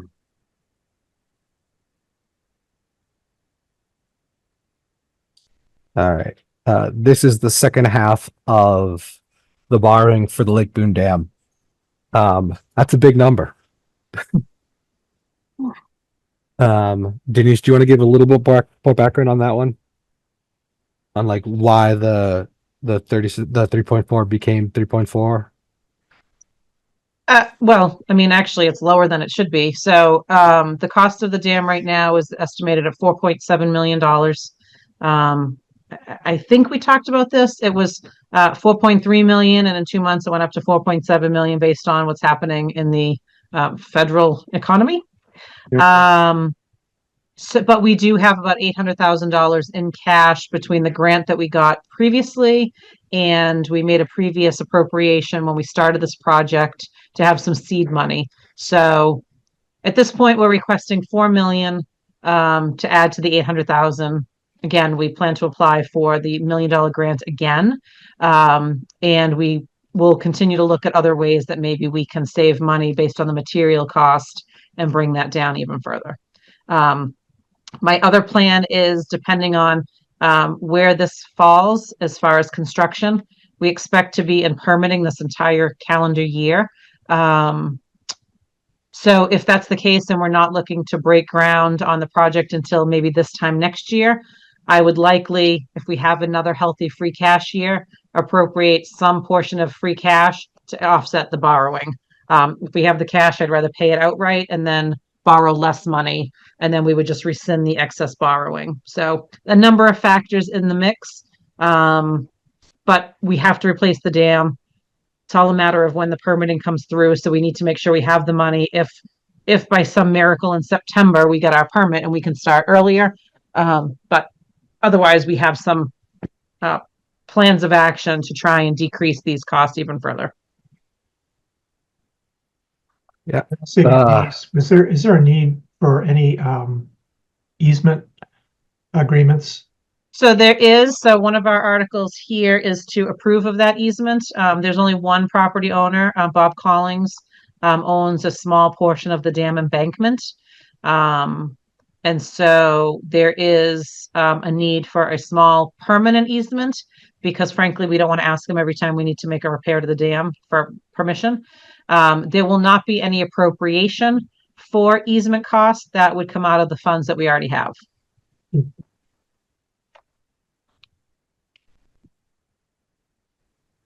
I mean, unfortunately, this is not an optional spend, right? So, any questions about that from the community before we move to motions? I believe there is. Go ahead, Jim. Hi. Just a suggestion, or in the form of a question, I guess. We've struggled a little bit sometimes with the language of the FinCom's recommendations, and I'm focusing on the last sentence. The annual debt payment to cover funding for this article will come from the tax levy.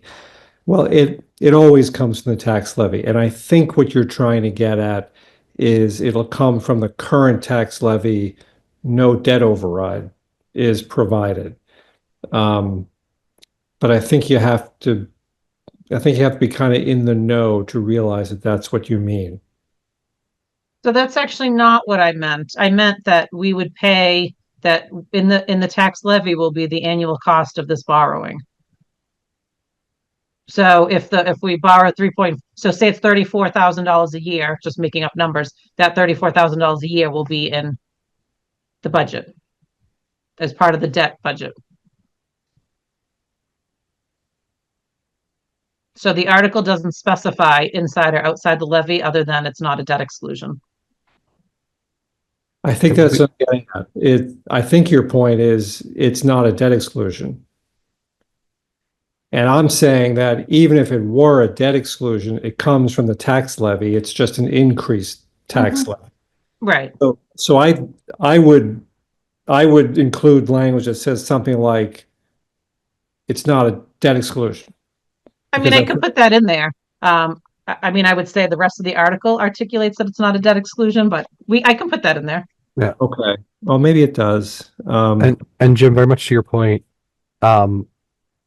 the language for this we changed 2 years ago, Denise, because it used to say Yeah, Jim did not like the original language, so that's why we changed it. Yeah, this comes from the what was it? It used to say this increases expenditures. Yeah. Yes. And So now we say what impacts the tax levy and what doesn't. Yeah. And that change I like. And that was perfect. What do I, Jim? And I'm suggesting something along those lines. I think will come from the tax levy is ambiguous. You're saying we're not going to increase the tax levy. There's not going to be a debt override. I would just recommend that you say that. This isn't as crucial as that other one that we fixed. That one I do think was a bit misleading. Yeah, I mean, I could just add that in. I mean, every article says it comes from the tax levy. The difference is that what's in the tax levy is only the annual debt payment, not $3.4 million outright, which is what the point I was trying to make. That approving this doesn't mean next year we're paying for $3.4 million worth of cost. We're paying an annual debt service of $50,000 only. But I can add a little sentence that says this is not a debt exclusion. Okay, thank you.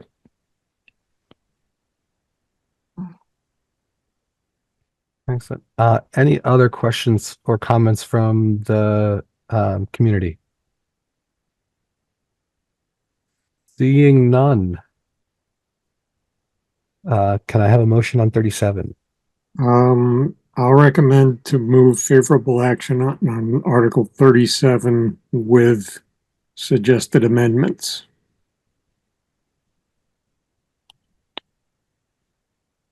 I second. Thank you, Jeff. I second it. Can I get a vote? Aye. Dan, Aye. Kevin, Yes. Tom, Yes. and I am a yes. We're in the home stretch, folks. Although we have to go back and do the budget, but so Article 38, again, we've talked about this quite a few times. This is the additional funds for the Randall Library project. And I will actually, for just a brief moment, share a different screen and show you the breakdown of the cost associated. Let me see. I just have to find the right window. Can you see the new window? Yes, ma'am. Okay, so this is what was submitted to CPC to justify the request. In all candor, we did not go in asking for 930,000. We were asking for 500,000. And after we talked to the Community Preservation Committee about the cost attributable to the historical building, they made the recommendation that we increase the ask to cover the true costs needed. So this is why we need additional funds, all related to the historic building. So 330,000 is the escalation. So when we asked town meeting for money, we had to go out to bid twice. And during that time, the cost of the overall project increased. If you'll remember, we've already appropriated an additional 2.5 million, but we never went back to CPC to get an increase of historical costs just on the base price. So that is that 330,000 for the initial inflation cost. And then here are the issues that we've discovered since they exposed the building. So we had $91,000 worth of foundation and structural issues. That was to shore up the building. I'm sure all of you saw for a time there was steel holding the physical structure up. When they removed the 70s addition, the the historic building was structurally compromised, and they needed to put shoring to make sure it stayed up until we could build support from the new addition. Next, we found that the cement slab in the basement of the historic building, there was a 4-inch difference from one side of the floor to the other because of sinking and settling and just cracking. So we had a structural engineer come in, review it. They advised us against pouring good concrete onto bad concrete and trying to level that out. It would be too thick and it would compromise it even further. And the historic ground floor is primarily where all of the stacks will be. So we need to make sure that that will sustain the weight of the books. So we decided we needed to remove the entire cement floor, and they will pour an entirely new slab on the historic building. Also, when the 70s edition came down, we realized that we were not only missing columns that were on the plans when we opened up the walls, there were no columns in several places. And we were missing footings underneath the building, which we believe is what attributed to the difference in the concrete as it started to sink because there were no footings holding up the one side of the building. So we had to replace the footings and we had to put a new column to hold up the second floor. Then we have the repointing of the brick and brownstone. So in our original proposal, we had estimates on a percentage of brick in the historic building to be repointed or replaced. Once we hired a mason, they went up on a lift and looked at every single brick and every single part of the brownstone and determined that there was more areas that were deteriorated. I'll be honest, section item E is a nice to have. It's not a necessity. There are some areas that we will need to replace because it will weaken the integrity of the interior materials. But we figured that now's the time to do it all. And then we can put this on a maintenance plan to make sure the brick is maintained properly. And so that would be the cost of the additional brick and brownstone work. That if you look at it now, you'll see areas of chunks that are missing. When we took the 70s edition off, there's a lot of work to the turret that we were not expecting that needs to be rebuilt. So that's included there. And then because of the issues primarily B, C, and D, we incurred additional time delays. So the time that was delayed on the project is 94 days because it took that long to get the footing up, get engineers in, figure out how to maintain the building, what we needed to change. And so that is attributable to the deficiencies and making sure we could fix them. And so there's a cost delay associated with the project. So that comes to the $930,427 for the historic building repairs.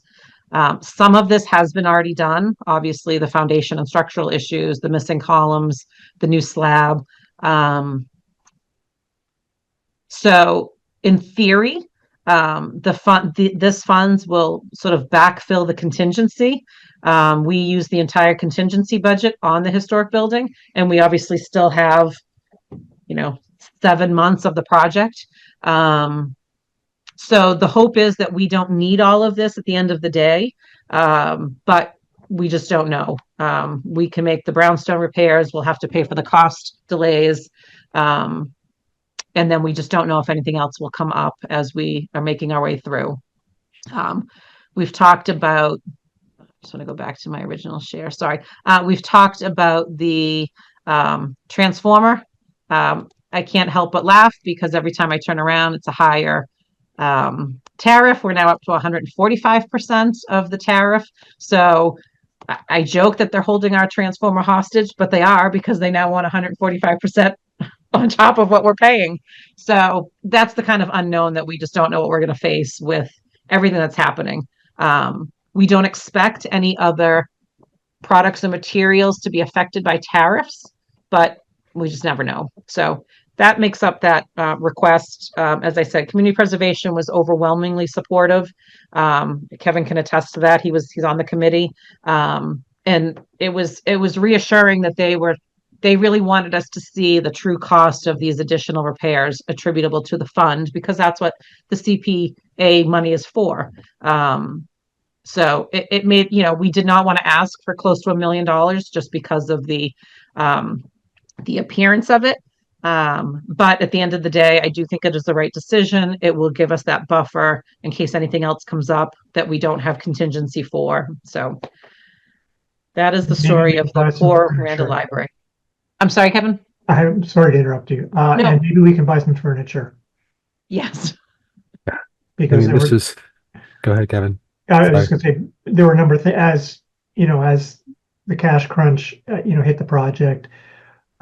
Things like purchasing new furniture were removed from plans. So Yep. we end up with a healthy contingency at the end of the project. Perhaps, we can go back and revisit those deleted items. Exactly. Furniture, we scaled down the landscaping dramatically, trying to just make up money where we could. Yep. And again, it won't be frivolously spent. We're not going to spend money to spend money, but it would be nice to put some of the shrubbery and things back that we've removed, just to make it, we want the project complete. So, I mean, this is, this came up at Capital as like could we have spent more money early on to find this information? And the answer is yeah, but it wouldn't have done anything. It still would have been the question of, do we want a good modern library in town, or do we continue putting bad money after good, just keeping a, quite frankly, structurally deficient building apparently up?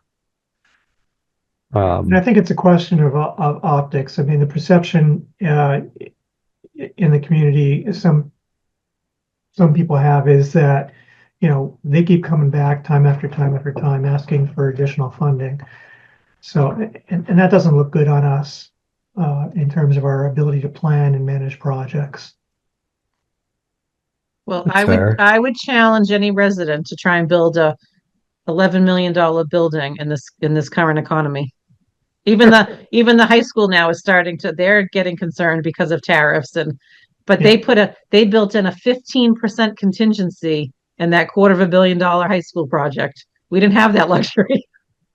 So, but it unfortunately, I mean, I hate it. It's the worst thing I wanted to do is come back and ask for more money. But at the end of the day, in order to get the project done, we really have no choice. Yeah, I agree. We can't just wait it out. So Right.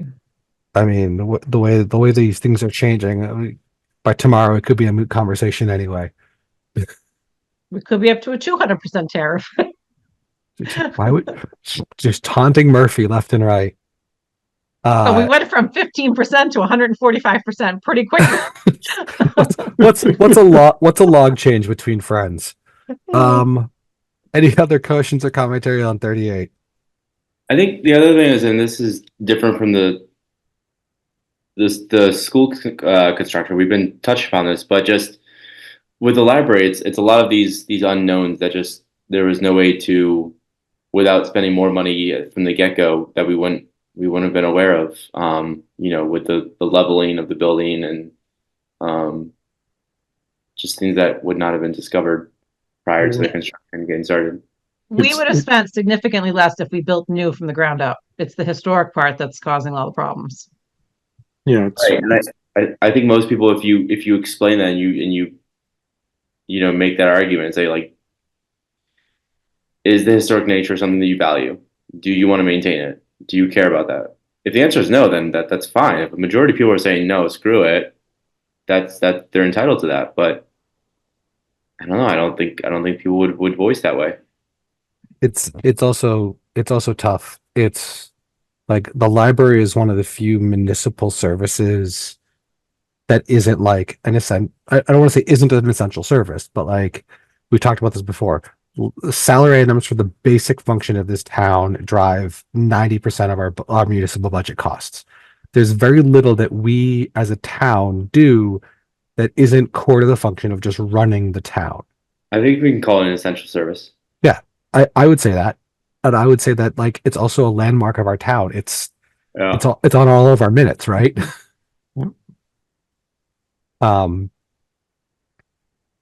Anyway,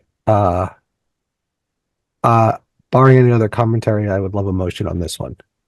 I recommend to move favorable action on Article 38. I second. Excellent. Can I have a vote from Jeff, Yes. Dan, Yes. Kevin, Yes. Tom, Yes. and I am a yes. The next article, we've talked about this a few times. These are for services that we've brought on board through the pandemic and paid for the last 4 years with CARES Act and ARPA funds. So it covers the PR services, the facilities work order, our Zoom account, the social media archiving system, and now our new AI Minute software. So instead of doing individual articles for each one, I tried to just streamline it and say subscription services and put this forward.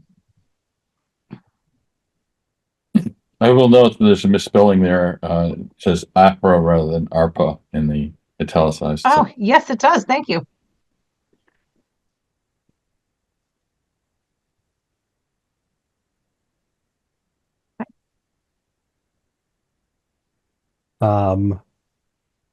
I don't know about you all, but I rather enjoy being able to do 2.5 hour town meetings from my house. And I think honestly, it's definitely driven up engagement with some of the other forums as well. I think it's worth money. I think it's good money. You also just don't put that toothpaste back in the tube. Right. That's it's true, but there are going to be people who would argue that you can. Any questions or concerns about 39? Seeing none. I recommend to move favorable action on Article 39. I second. Jeff, Yes. Dan, Yes. Tom, Yes. Kevin, Yes. and I'm a yes. The next article is to do two things. One, it is to change the name of the account that we've had on the books for years that's called Springfest. Change it to a town events account and appropriate a little bit of money. This will allow us to just cover any community events or programs that we sponsor. Specifically, we did Stowcase last year. If Springfest comes back, we will have money for that. It just broadens what we can use the money for.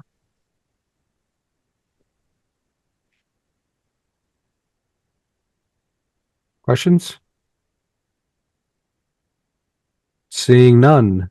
I recommend to move favorable action on Article 40. I second. Jeff, Yes. Dan, Yes. Tom, Yes. Kevin, Yes. and I'm a yes. Article 41 is to allow an increase to the veterans exemptions that fall under those clauses in concert with the consumer price index. So it will give a small increase for those that qualify for the veteran exemptions to get an increase instead of having a static amount. So that's it. Questions? Do we know how many veterans we have living in town? Ballpark. Living in town, I don't. We only have a handful that apply for or qualify for this exemption.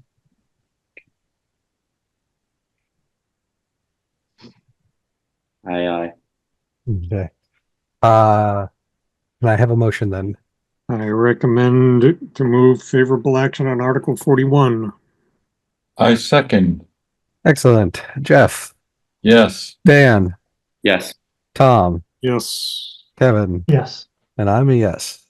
Article 42 was the question Kevin asked me earlier, so this would be to accept any easements needed for the Lake Boone Dam. Again, there's only one property owner, but this will allow the select board to enter into those agreements. Again, it will come from the current grant funds and not from the levy. All right. I think we kind of addressed this earlier, so if I have a motion, I recommend to move favorable action on Article 42. I second. all right. Jeff, Yes. Dan, Yes. Tom, Yes. Kevin, Yes. I'm a yes. Next article is to amend the general bylaws, to change the requirement for where the town meeting warrant needs to be posted. The current bylaw requires it to be posted in 7 public locations.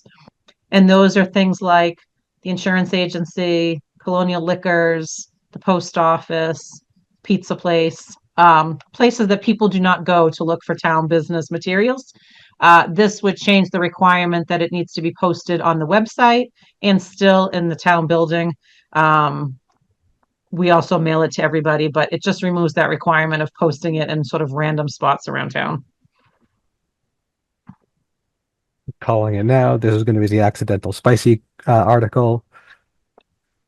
But I think this just makes sense. Like, we're just wasting time, right? Right. Does it All right. reduce cost to do that as well? So a little bit, I mean, not a lot. I mean, we have to print those extra copies. We have to pay the constable to post them. So there's a small savings. Okay. Yeah, it's a small savings, and I don't think it's going to materially impact either transparency or communications. I mean, who because everyone's getting it mailed to them. So who's getting it mailed to them? And then it's like, well, I also want to pick up an extra at Colonial Liquors.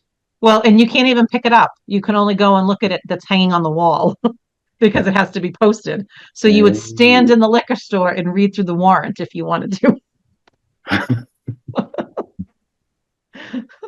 So yes, we're trying to modernize.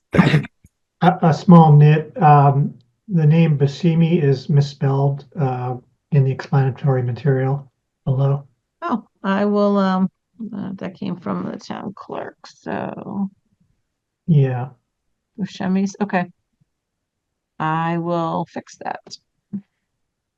I would be concerned about any individual who's just standing there outside Colonial Liquors or inside Colonial Liquors, just reading away. I don't know. I don't get cell phone reception down there. So like, yeah, I'm sitting in Shaw's. I could see my no. All right, I'll take a motion on this. I recommend to move favorable action on Article 42. I second. 43. Sorry, did I slide too fast? 43. 43, I'm sorry. I recommend to move favorable action on Article 43. And I second that correction. All right. Jeff, Yes. Dan, Yes. Kevin, Yes. Tom, Yes. and I'm a yes. Article 44 is just another cleaning up. Our general bylaws references the document town meeting time, which the moderator uses to determine the rules of parliamentary law for town meeting. It says that we obtain it from Johnson, Trustman, and Wadsworth. That is no longer applicable. The Massachusetts Moderators Association publishes it. So we're just changing where we get that document from. I see no issue with this. Barring any from the committee, I'll take a motion. I recommend to move favorable action on Article 44. I second. All right, Jeff, Yes. Dan, Yes. Kevin, Yes. and Tom, Yes. and I'm a yes. Article 45 is new from the draft that you've received. This actually just came up this morning. We finally, after about 6 months, the 2 EV charging stations that we acquired through a grant and had installed went live yesterday. And now we need to figure out how we're going to pay for them. So this would establish a revolving account so that people who use them, the revenue comes in, and then we use that revenue to pay the electricity and to maintain those charging stations. So this is to establish a new revolving fund. Going forward, it will appear in the consent calendar with the other 2 revolving funds, but this is what we need to do to actually establish it from the start. And then the spending limit, I honestly have no idea. I don't know what kind of use it's going to get. I just picked a number out of thin air. So we can always adjust it if need be in September when we have a special town meeting, if this is way out of line, but we needed a place to start. So that's where the $30,000 spending limit comes in. Where are these 2 charging stations That again? was my question. So one of them is at the Pompacitic Community Center in the parking lot, and the other one is at Stow Community Park in the parking lot. Oh, I've seen that. So they now both have green lights on them because they are active. Nice. And how much does it cost to use them? I honestly don't know. We had to set a fee, and we set the fee at whatever the system recommended plus a percentage for the fees to try and cover all costs. I don't know what that is, to be honest with you, off the top of my head. We set it so long ago, but it's something that we can adjust. So if it's not enough, we can go in and adjust it. If it's too much, we can decrease it. So we were caught off guard when they went live yesterday. So we're doing a little scrambling now to make sure they're all set to go. Do it live. And again, you said this was a cap. This is a cap. Heck yeah. Put some solar panels on there. Start making the town some money. I love this. I think this is great. Even if the number is fuzz for now, we have, when are we anticipating the special meetings? I don't plan a weekend with my wife. It'll depend on Valerie and the MBTA zoning, but we're looking at maybe late September, early October, For what? What was that for? primarily for the MBTA zoning, the multifamily zoning that we're required by law to pass. Right. Well, what would happen by September though? That's when we're planning a special town meeting. Oh, okay. Got it. So we have until the end of the year. So we figured if we do one late September, if it fails town meeting, that gives us an opportunity to go back to town meeting before the end of the year. If it does not pass in total, we risk any state grants, any state funding. They're taking legal action and withholding funds from communities that have not adopted it. So we want to give ourselves time to do the marketing leading up to a special town meeting. And then if we need to have an additional special town meeting, that'll give us a buffer. But that will allow us to put any other articles that might come up. If my memory of what I've read is correct, did the two towns or so that are challenging the Massachusetts statute, does that impact Stowe based on how the decision goes, or is that just based on those municipalities?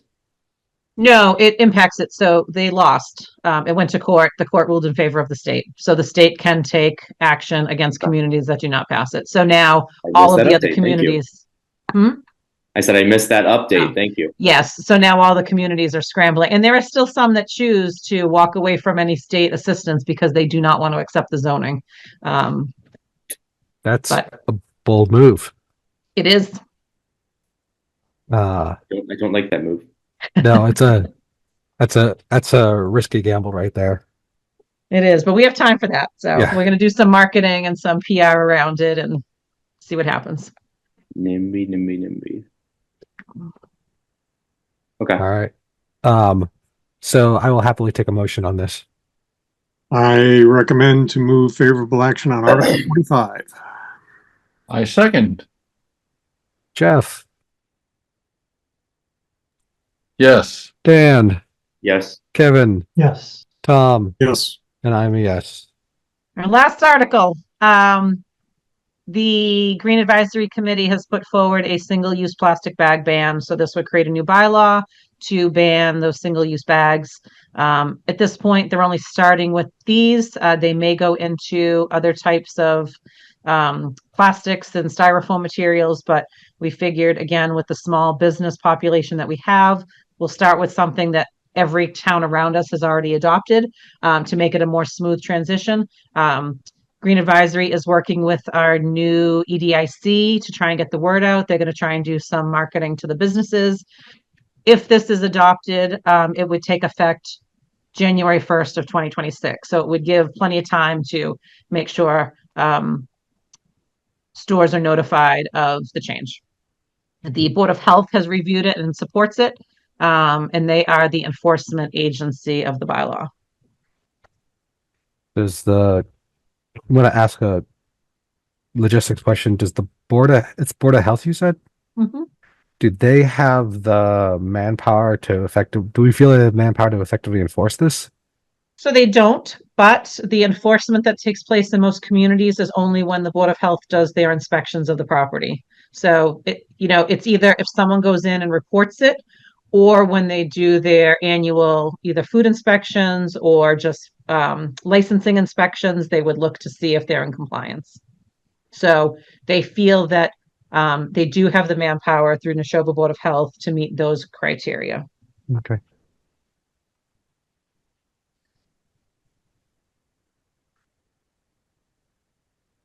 I do enjoy the pick your own cutout. It's a good choice.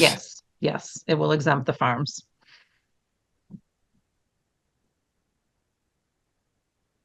I mean, I have no problem with this. I feel like most of the communities around us have already done it. I'll jump in.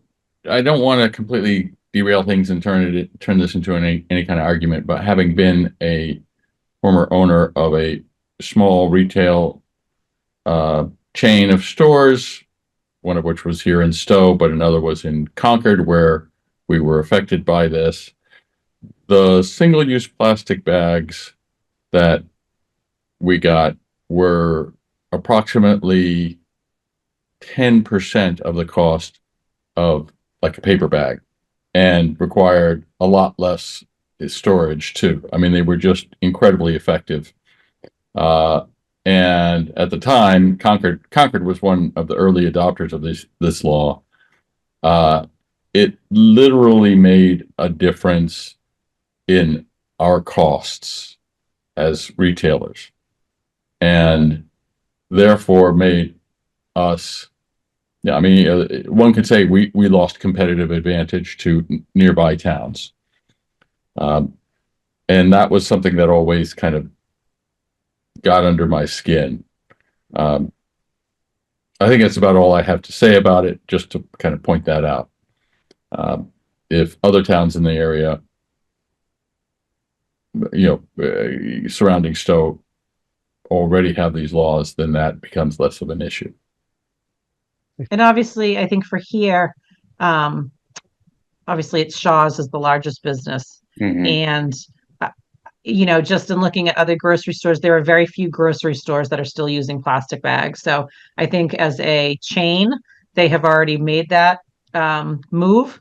They probably sent all their plastic bags here to use up until we adopted something like that. But, there was certainly a concern, especially given the small number of businesses that we have here. We don't want to add these additional costs. But at the end, Green Advisory felt that this was the right first step, and see how it goes. Yeah. Just to address your point, Jeff, Acton and Hudson have both passed plastic bag ban bylaws. And you said Concord has. I would assume Maynard, but Maynard. It looks like a quick Google says it looks like they have. They may have.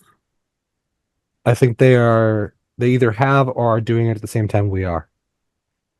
And I will add, I guess, that I am in support of But you, the removal of all single-use plastic in our environment, period. Oh, but you brought up a really good point. Like, EDIC is a big thing in Stow, right? We do not have a lot of businesses or small businesses in Stow, so trying to make sure that we don't kneecap their competitive advantage is actually important. Mm-hmm. But in this case, it sounds like we're not. So, yeah.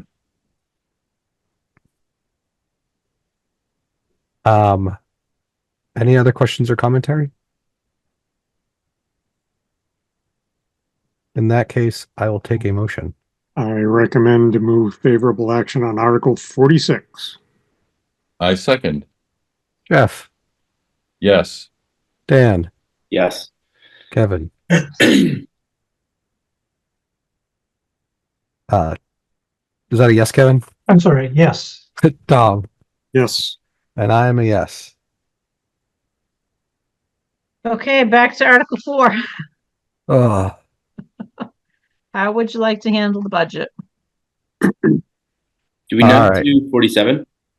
47 is the election. You don't make a recommendation on that. That's just our Right. election article. I think we should have one. I bet you do. as soon as possible. All right. Let's see. We've done this every way, and none of them are good. Well, I mean, if you can start if there are questions or items that people want to talk about. If the I think committee is supportive of what I'm putting forward, it just depends how you want to handle it, so. page by page. Let's start with because we can handle the discussion in the motion.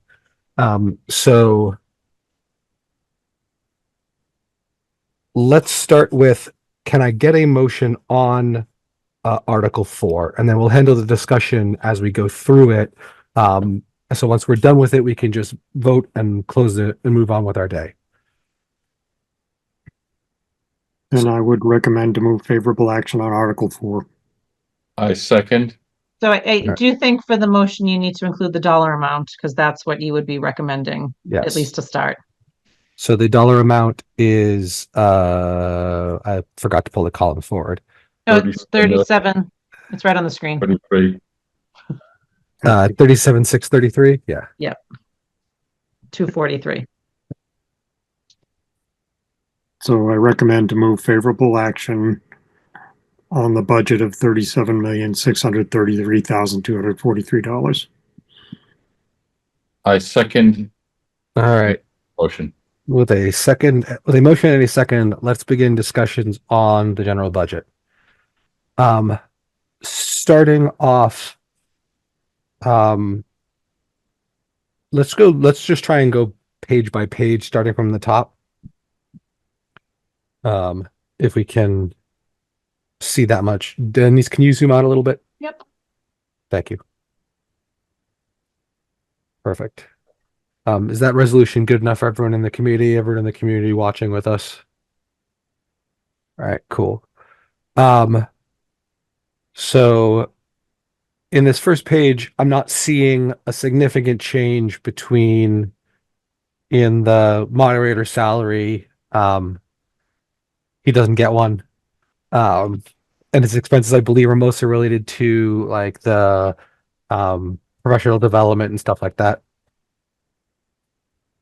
All right. Any questions on the moderator's lines? Nope. Beautiful. Moving on. Just general town administration. We've got the select board office wages. These have decreased slightly from our fiscal 25 to fiscal 26 proposed. These are, Denise, what was the impetus behind this one again? Just a change in hours. There's a change in hours. Okay. All right. I'm going to ask your help on this, Denise, because my brain is fading. Well, if I can, then I would just say, does anyone have any questions on this first page or anything that you don't support? I do not. Any questions from the community about this first page? No. All right. Let's go on to the next one. Yes. Next page. Um, Finance committee and town accountant and assessor's budgets. Pretty much flat across the board. There's slight increases that I believe are cost of living for the salary lines in the town accountant. And then as well as for the assessors, correct? Yeah, bless you, Tom. So that's the same Excuse across me. the board for every department. Yeah. It's primarily salary increases. I can touch upon the ones that have larger expense increases. But it's all primarily salary based on cost of living and contracts and step increases. Anything on page 2 from anyone? Moving on to page 3. We've talked about, so page 3, treasurer collector, IT and town clerk. We've talked about the increase in the IT wage, the IT expenses, and that was to implement the cloud-based system and to get rid of our physical servers. That's the cost of the labor to make those transitions. Everything else, both the Town clerk and the treasurer collector are fairly level funded. The clerk is decreased because we only have one election in fiscal 26. Questions, concerns, complaints? All right. Conservation, planning, and municipal buildings. Conservation and planning are straightforward. It's really just salary increases. Municipal buildings we've touched upon. There's two reasons for increase. One, in the wage line, we've moved part of the salary that was paid under facilities into the building department, into the facilities budget, just to streamline how that employee was getting paid. There's no increase in salary. We're just moving where the money's coming from. And then the property and expenses, it's to cover the cost of maintaining the buildings, primarily our utilities. One of the other items that we still have to get to tonight is our year-end transfers, and you'll see that we're moving $33,000 to cover the last few months of utilities because of the skyrocketing cost of heating and electricity, primarily electricity. Questions on this one? Next one is just the town report, which is level funded from fiscal 25, and then police and fire. Police and fire, the wages are fairly straightforward. It's just the contractual increases. And then the expenses on both have increased due to vehicle maintenance costs, and the cost of trainings have increased in both areas, primarily the police with post requirements. But there are no new programs. There's no new equipment or anything that's being requested. It's just to maintain current level of services and pay for maintaining their infrastructure. Questions?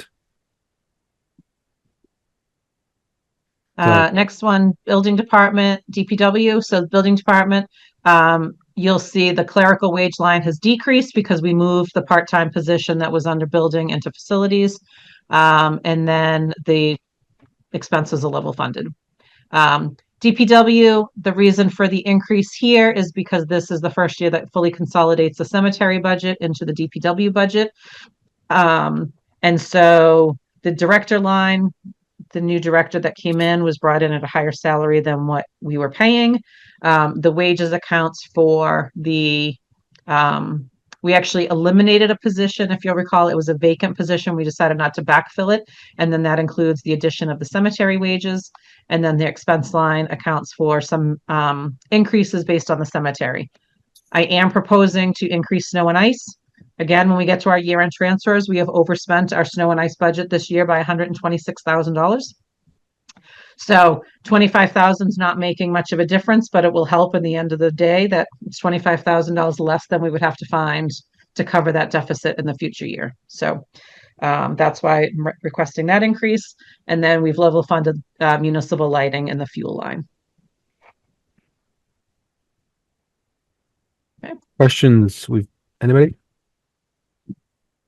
Health department, COA, and veterans. The health department, the increase is the minimal increase on the department expenses, and that's because the assessment from the Neshoba Associated Boards of Health had a slight increase for fiscal 26. Council on Aging, for the most part, level funded. We did include, we've talked about this, we did include in the Council on Aging wages line, I think 3.5 hours a week additional of the social worker. We had talked about budgeting for another part-time social worker, but instead of making that, trying to find that money, we just added a couple extra hours to the existing social worker. The increase on expenses is based on the staff going to more trainings and being more active in their associations than previous staff have. And then the Veterans Department is level funded other than the minor cost of living for the Veterans Service Officer. Library, recreation, and Lake Boone. So the library, we do have an increase there in the library wages. Obviously, when the library building opens, we will have 2 entrances and we'll need to have 2 checkout desks staffed. But that adds 2 part-time aides. We're not adding full-time wages. We're adding 2 part-time positions, and it has been calculated out that it's 26 weeks without 2 part-time aides and 26 weeks with them. And so if it takes longer to get the library staff back in there, there'll be some additional funds because we won't need to fill those positions quite so soon. And then on the expense line, the request was to decrease the materials line based on what's been purchased and what we have still for available funds. For the last few years of materials, they feel that that's enough to cover what they need, and it meets the requirements of state aid. Now, we should expect the library wages to go up again next year when we have to fund 52 weeks instead of 26. Yes, that is correct. Okay. Recreation, everything is the same other than their salary increases. The Lake Boone Commission is the same. Historical Memorial Day, we touched upon this. I did not get a budget request from the Historical Commission. So I put in $500. They have not spent any money the last few years. So this gives them something if they need to have any expenses, but I don't really know what they would be. And then the biggest hit to our budget this year is the townwide expenses, which is our group insurance. 14.49% health insurance increase, and then an increase on our liability insurance.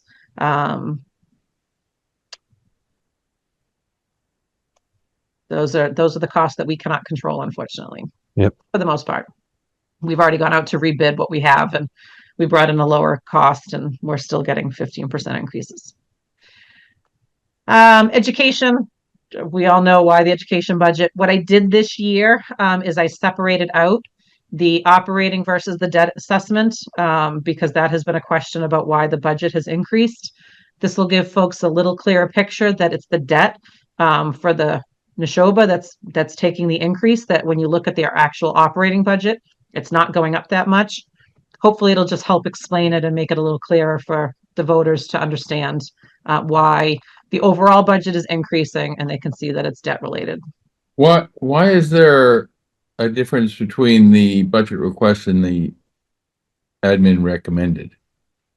Because I got the budget request and then I finalized the requested budgets. And then when they submitted their final operating expense, they had come down a little bit. So these are what they are requesting.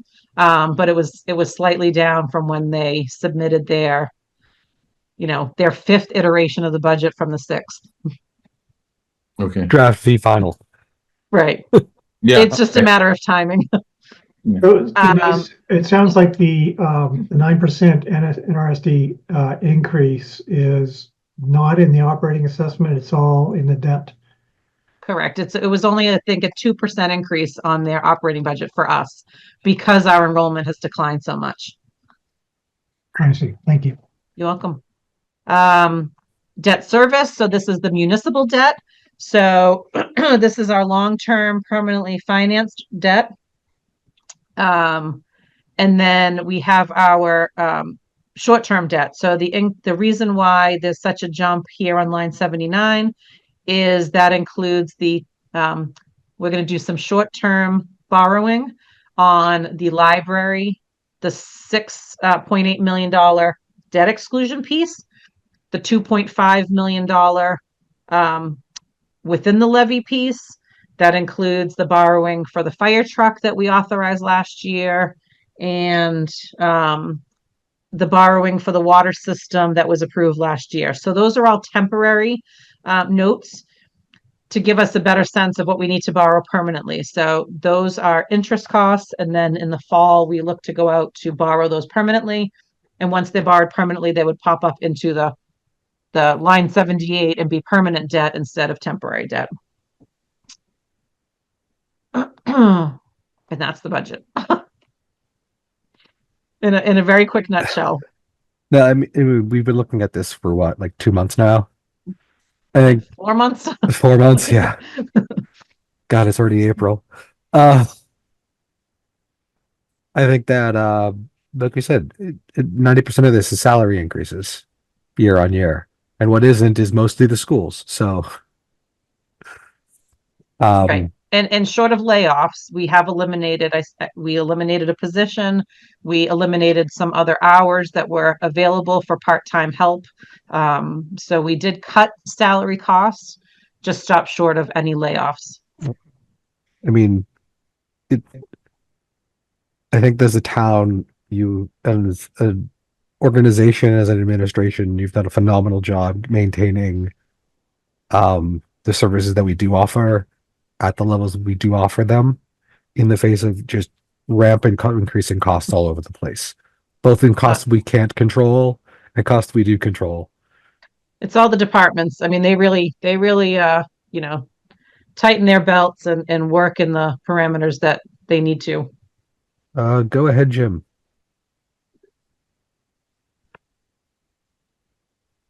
Hi, may I assume that somebody will be doing a financial presentation before the town debates the budget? We've had that in the past several years. That is a fantastic segue, Jim. Yes. So that brings me to well, let's finish this vote and then I will answer your question, Jim, directly. Okay, thank you. Do we have any more questions about the budget itself? Not seeing any. We already have a motion in a second. I will move this to a vote. Jeff. Yes. Kevin. Yes. Tom. Yes. Dan. Yes. And I am a yes. I believe that concludes the voting on the warrant articles and on the budget for the year. Barring 3614, which once we have the information from Denise, we'll circle back around to. With that said, I believe that concludes our public hearing. I want to thank the members of the community who've stuck this out with us. It's been a 3-hour slog, and I very much appreciate your participation. Brian, quick question. Is there any review needed of the annual report? Yes, that's your next item on the agenda. Thank you. So there should be, someone should make a motion to close the public hearing Yes. formally. So we need a motion To and close the public hearing. I'll second it. well, the motion in a second. Jeff, Yes. Kevin, Yes. Tom, Yes. Dan, Yes. and I am a yes. All right. So in order, I want to address Jim's question first, since he did ask it first. We do have to give a public presentation that we give before the discussion of the budget at the beginning of town hall of the annual town meeting. Somewhat embarrassingly, I'm going to be out of town for town meeting this year, which means in order for us to give that meeting, one of you four gentlemen have to give it. Is there anyone who feels comfortable, who would feel comfortable? Oh, we just lost you, Brian. Sorry, I hit the kill switch on my mic. Is there anyone who would not feel comfortable standing up and giving a presentation before the town? Me. Kevin? All right. Dan, would you be willing to? Yes. Is it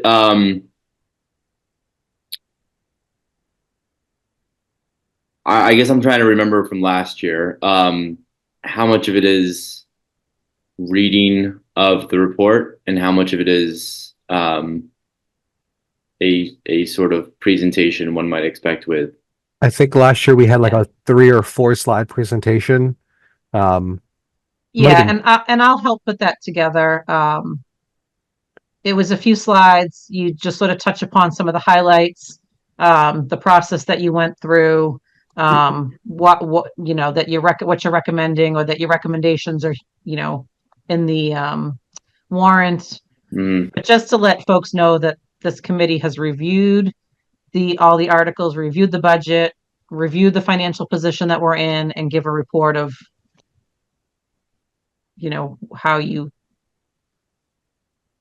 how you approached it and what you're recommending. And Dan, if I could pitch in, Mr. Chair. Absolutely. It is a PowerPoint typically, and it'll usually be limited to 8 to 10 minutes. In the past, I don't think Brian has used anywhere near that amount. No, that's what I was going to say as well. I feel like it's been 5 or under. Yeah. The raw materials for it, I think, have come from Denise's February State of the Town presentation to the select board. Yeah, so here's last year's, if you can see the screen. So these are the charts right out of my financial state of the town. You know, and this year, my recollection is That's it. you made several good points, which was number one, we have a ton of stored assets. Number two, the municipal side of the budget isn't going up by anything extraordinary. The notable increase is primarily education. And part of that is re-educating people that 70% of our budget comes from the 2 schools. And that this year, clearly, debt and Neshoba is a big driver. And I think those are the 3 main points of her State of the Town presentation. Are you saying 2 because Neshoba Regional is not in Stow? 2 school districts. I meant Neshoba and Minuteman. Oh, okay. Oh, sorry. You didn't. Thank you for clarifying.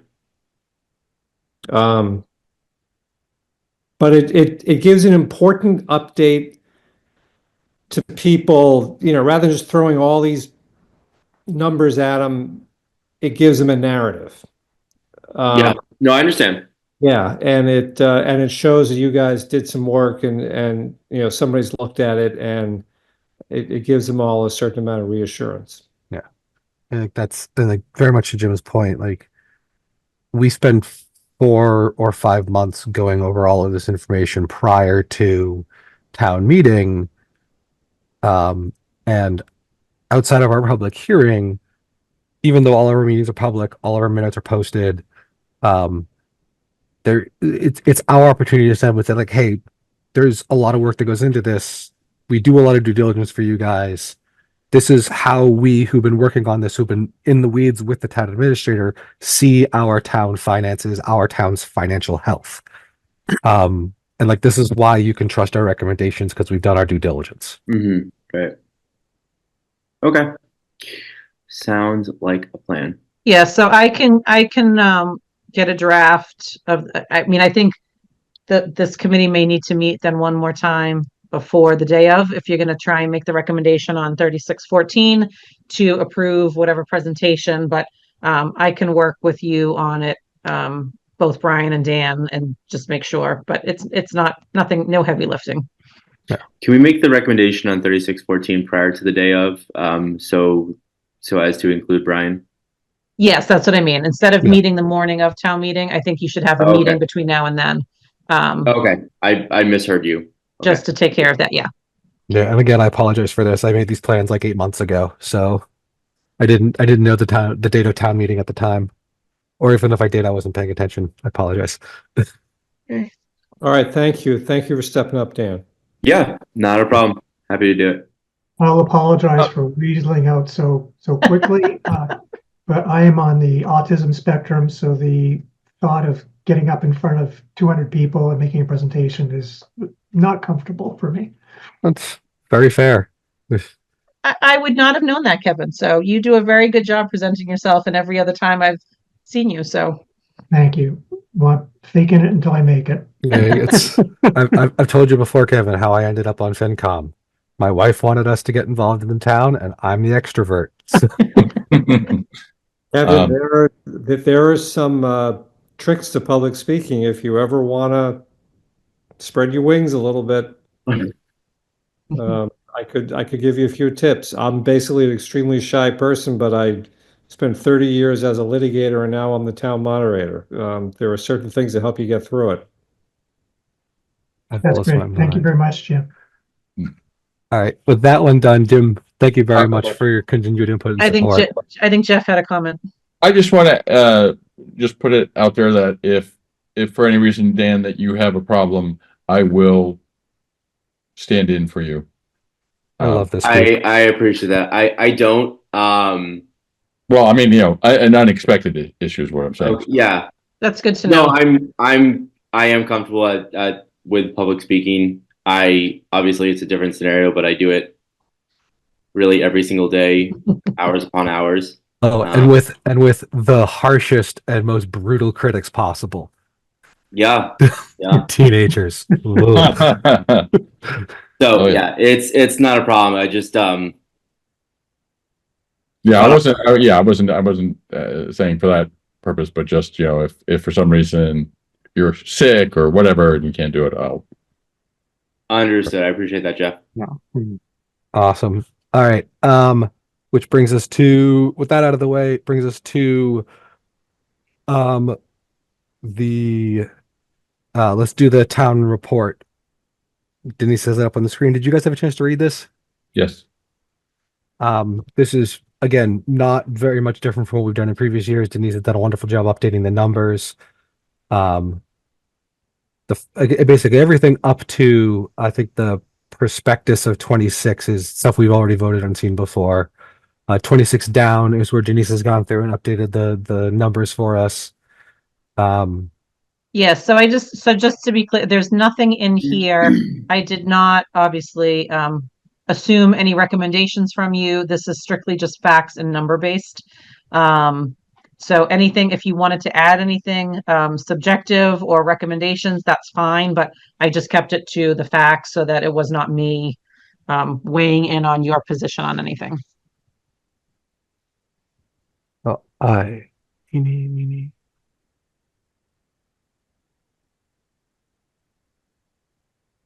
And again, it's we built it this way years ago is for a reason.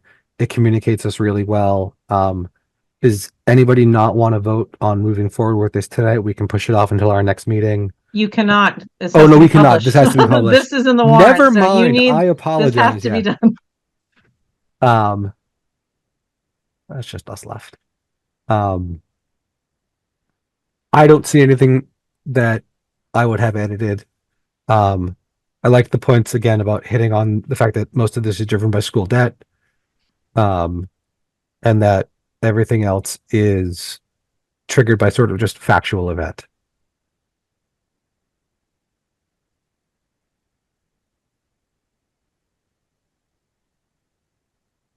And when I sent you the draft, I think on Monday, there were a couple of items that were highlighted because that was what we were waiting on for the adjusted capital. So I did go back in and make those changes. So this is the amount that's in the warrant as the to reflect the adjusted capital total. Yep.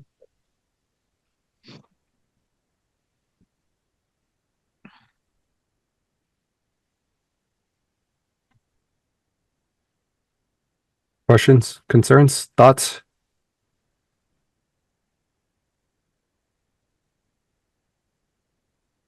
And then just so you know, the conclusion, I did not change. Yeah, I It's recognize our that. opinion. That's exactly what your statement has been. So if you do want to change that, that is fine. But I just copied what you had.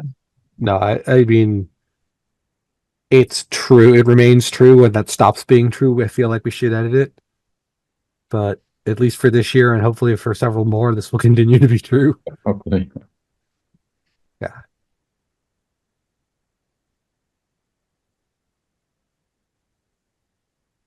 So is that a motion I hear? Can I get a motion? I've always wondered, like, Erica never made a motion. Rick never made a motion. Am I allowed to make motions? You absolutely can, but All right. I make a motion Go for it, Dan.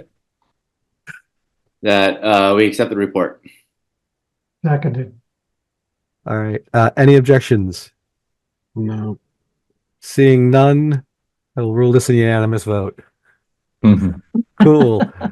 Year-end transfers. yes.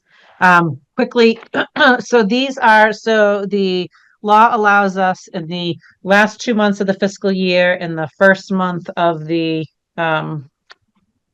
new fiscal year to make interdepartmental transfers with the vote of this committee as well as the select board. So the column on the left, the transfer from, that is where I'm recommending we take money from, and we are transferring it to the accounts on the right.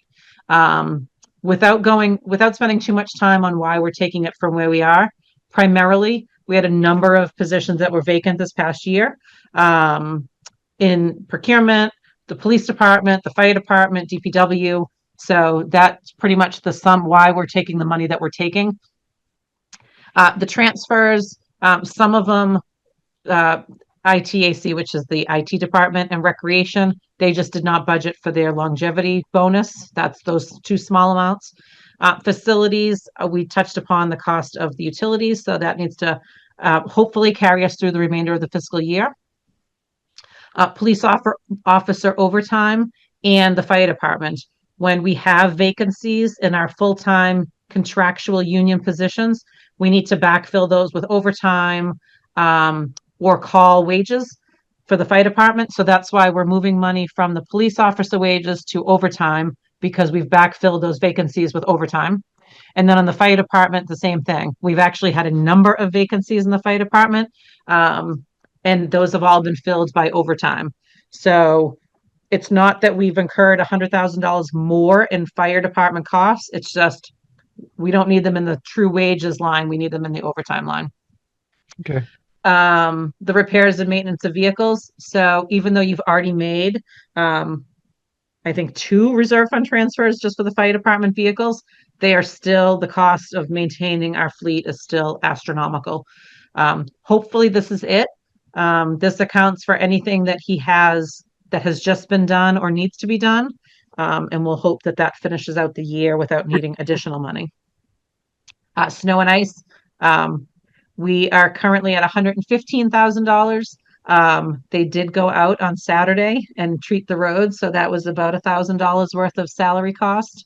And then a few years ago, we changed our process for outside contractors. And I think we've talked about this. If the contractors meet so many storms, they get a bonus. If they meet 90% of the storms, they get a lower bonus.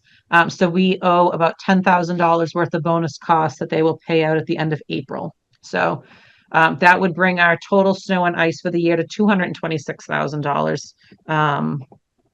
Hopefully we do not have any more snow. You say, I do believe that like 2 months ago you made that joke, and I was like, I are you? did. I did. And when I got the text Saturday morning that they were sending the crews out, I wanted to cry, but Yeah. thankfully it was short-lived. The Board of Health, it's just as simple. We're moving it from the animal control officer. We just misbudgeted when we did it last year. And then the telephone line, this is something we are always over. It's the cost of cell phone services or reimbursement. We don't provide a lot of phones to people, but we provide a small stipend for people that use their phone. The building inspector, the electrical inspectors, the veteran service officer, people that are using their cell phone as their primary or a primary mode of communication, we give them a stipend. And then that also includes the regular telephone service and our T1 line for our data for our phone systems. So we're moving $354,600 from the accounts on the left and moving it into the accounts on the right, and hope that that will give us, bring us to the end of the year and not need to make any other interdepartmental transfers. All right. I mean, these all make a lot of sense. But we still have what, like we have still like what, 50 or 60 in the reserve fund? Yes. Yeah, so we should hopefully be fine. Any questions? If not, I move that we approve these year-end transfers. I second. All right. Any objections? Seeing none, we will just consider it unanimous. And go ahead and Denise, go ahead and sign my name. Yep. Thank you. Thank you. All right. Ripping through stuff now. Did administrator updates, did the reserve transfer, approve the thing.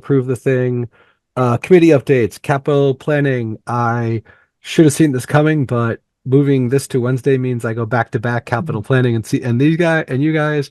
So capital planning's vote discussion will be tomorrow. because they do their votes live on the floor. Or their recommendations live on the floor. Their votes they do ahead of time. So we'll see what capital planning agrees with or does not agree with tomorrow. I'll speak to comprehensive plan. We looked at there's a map being generated and discussed last week. I don't know why I can't think of the land use map. I'm sorry. Reviewing the land use map, future land use map, giving feedback to the consultants on that, and just primarily discussing that as well as community engagement strategies moving forward. The ongoing discussion is, we seem to be always getting the same people giving feedback. We want to obviously hear from more voices, but with these sort of things, you often hear from the same sort of people, and that's always the challenge. That's it.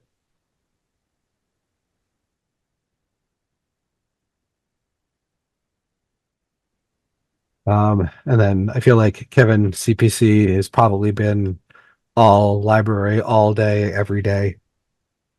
Yeah, pretty much. And there was discussion recently about making some posters to display at CPC funded projects, but nothing else major to report at this time.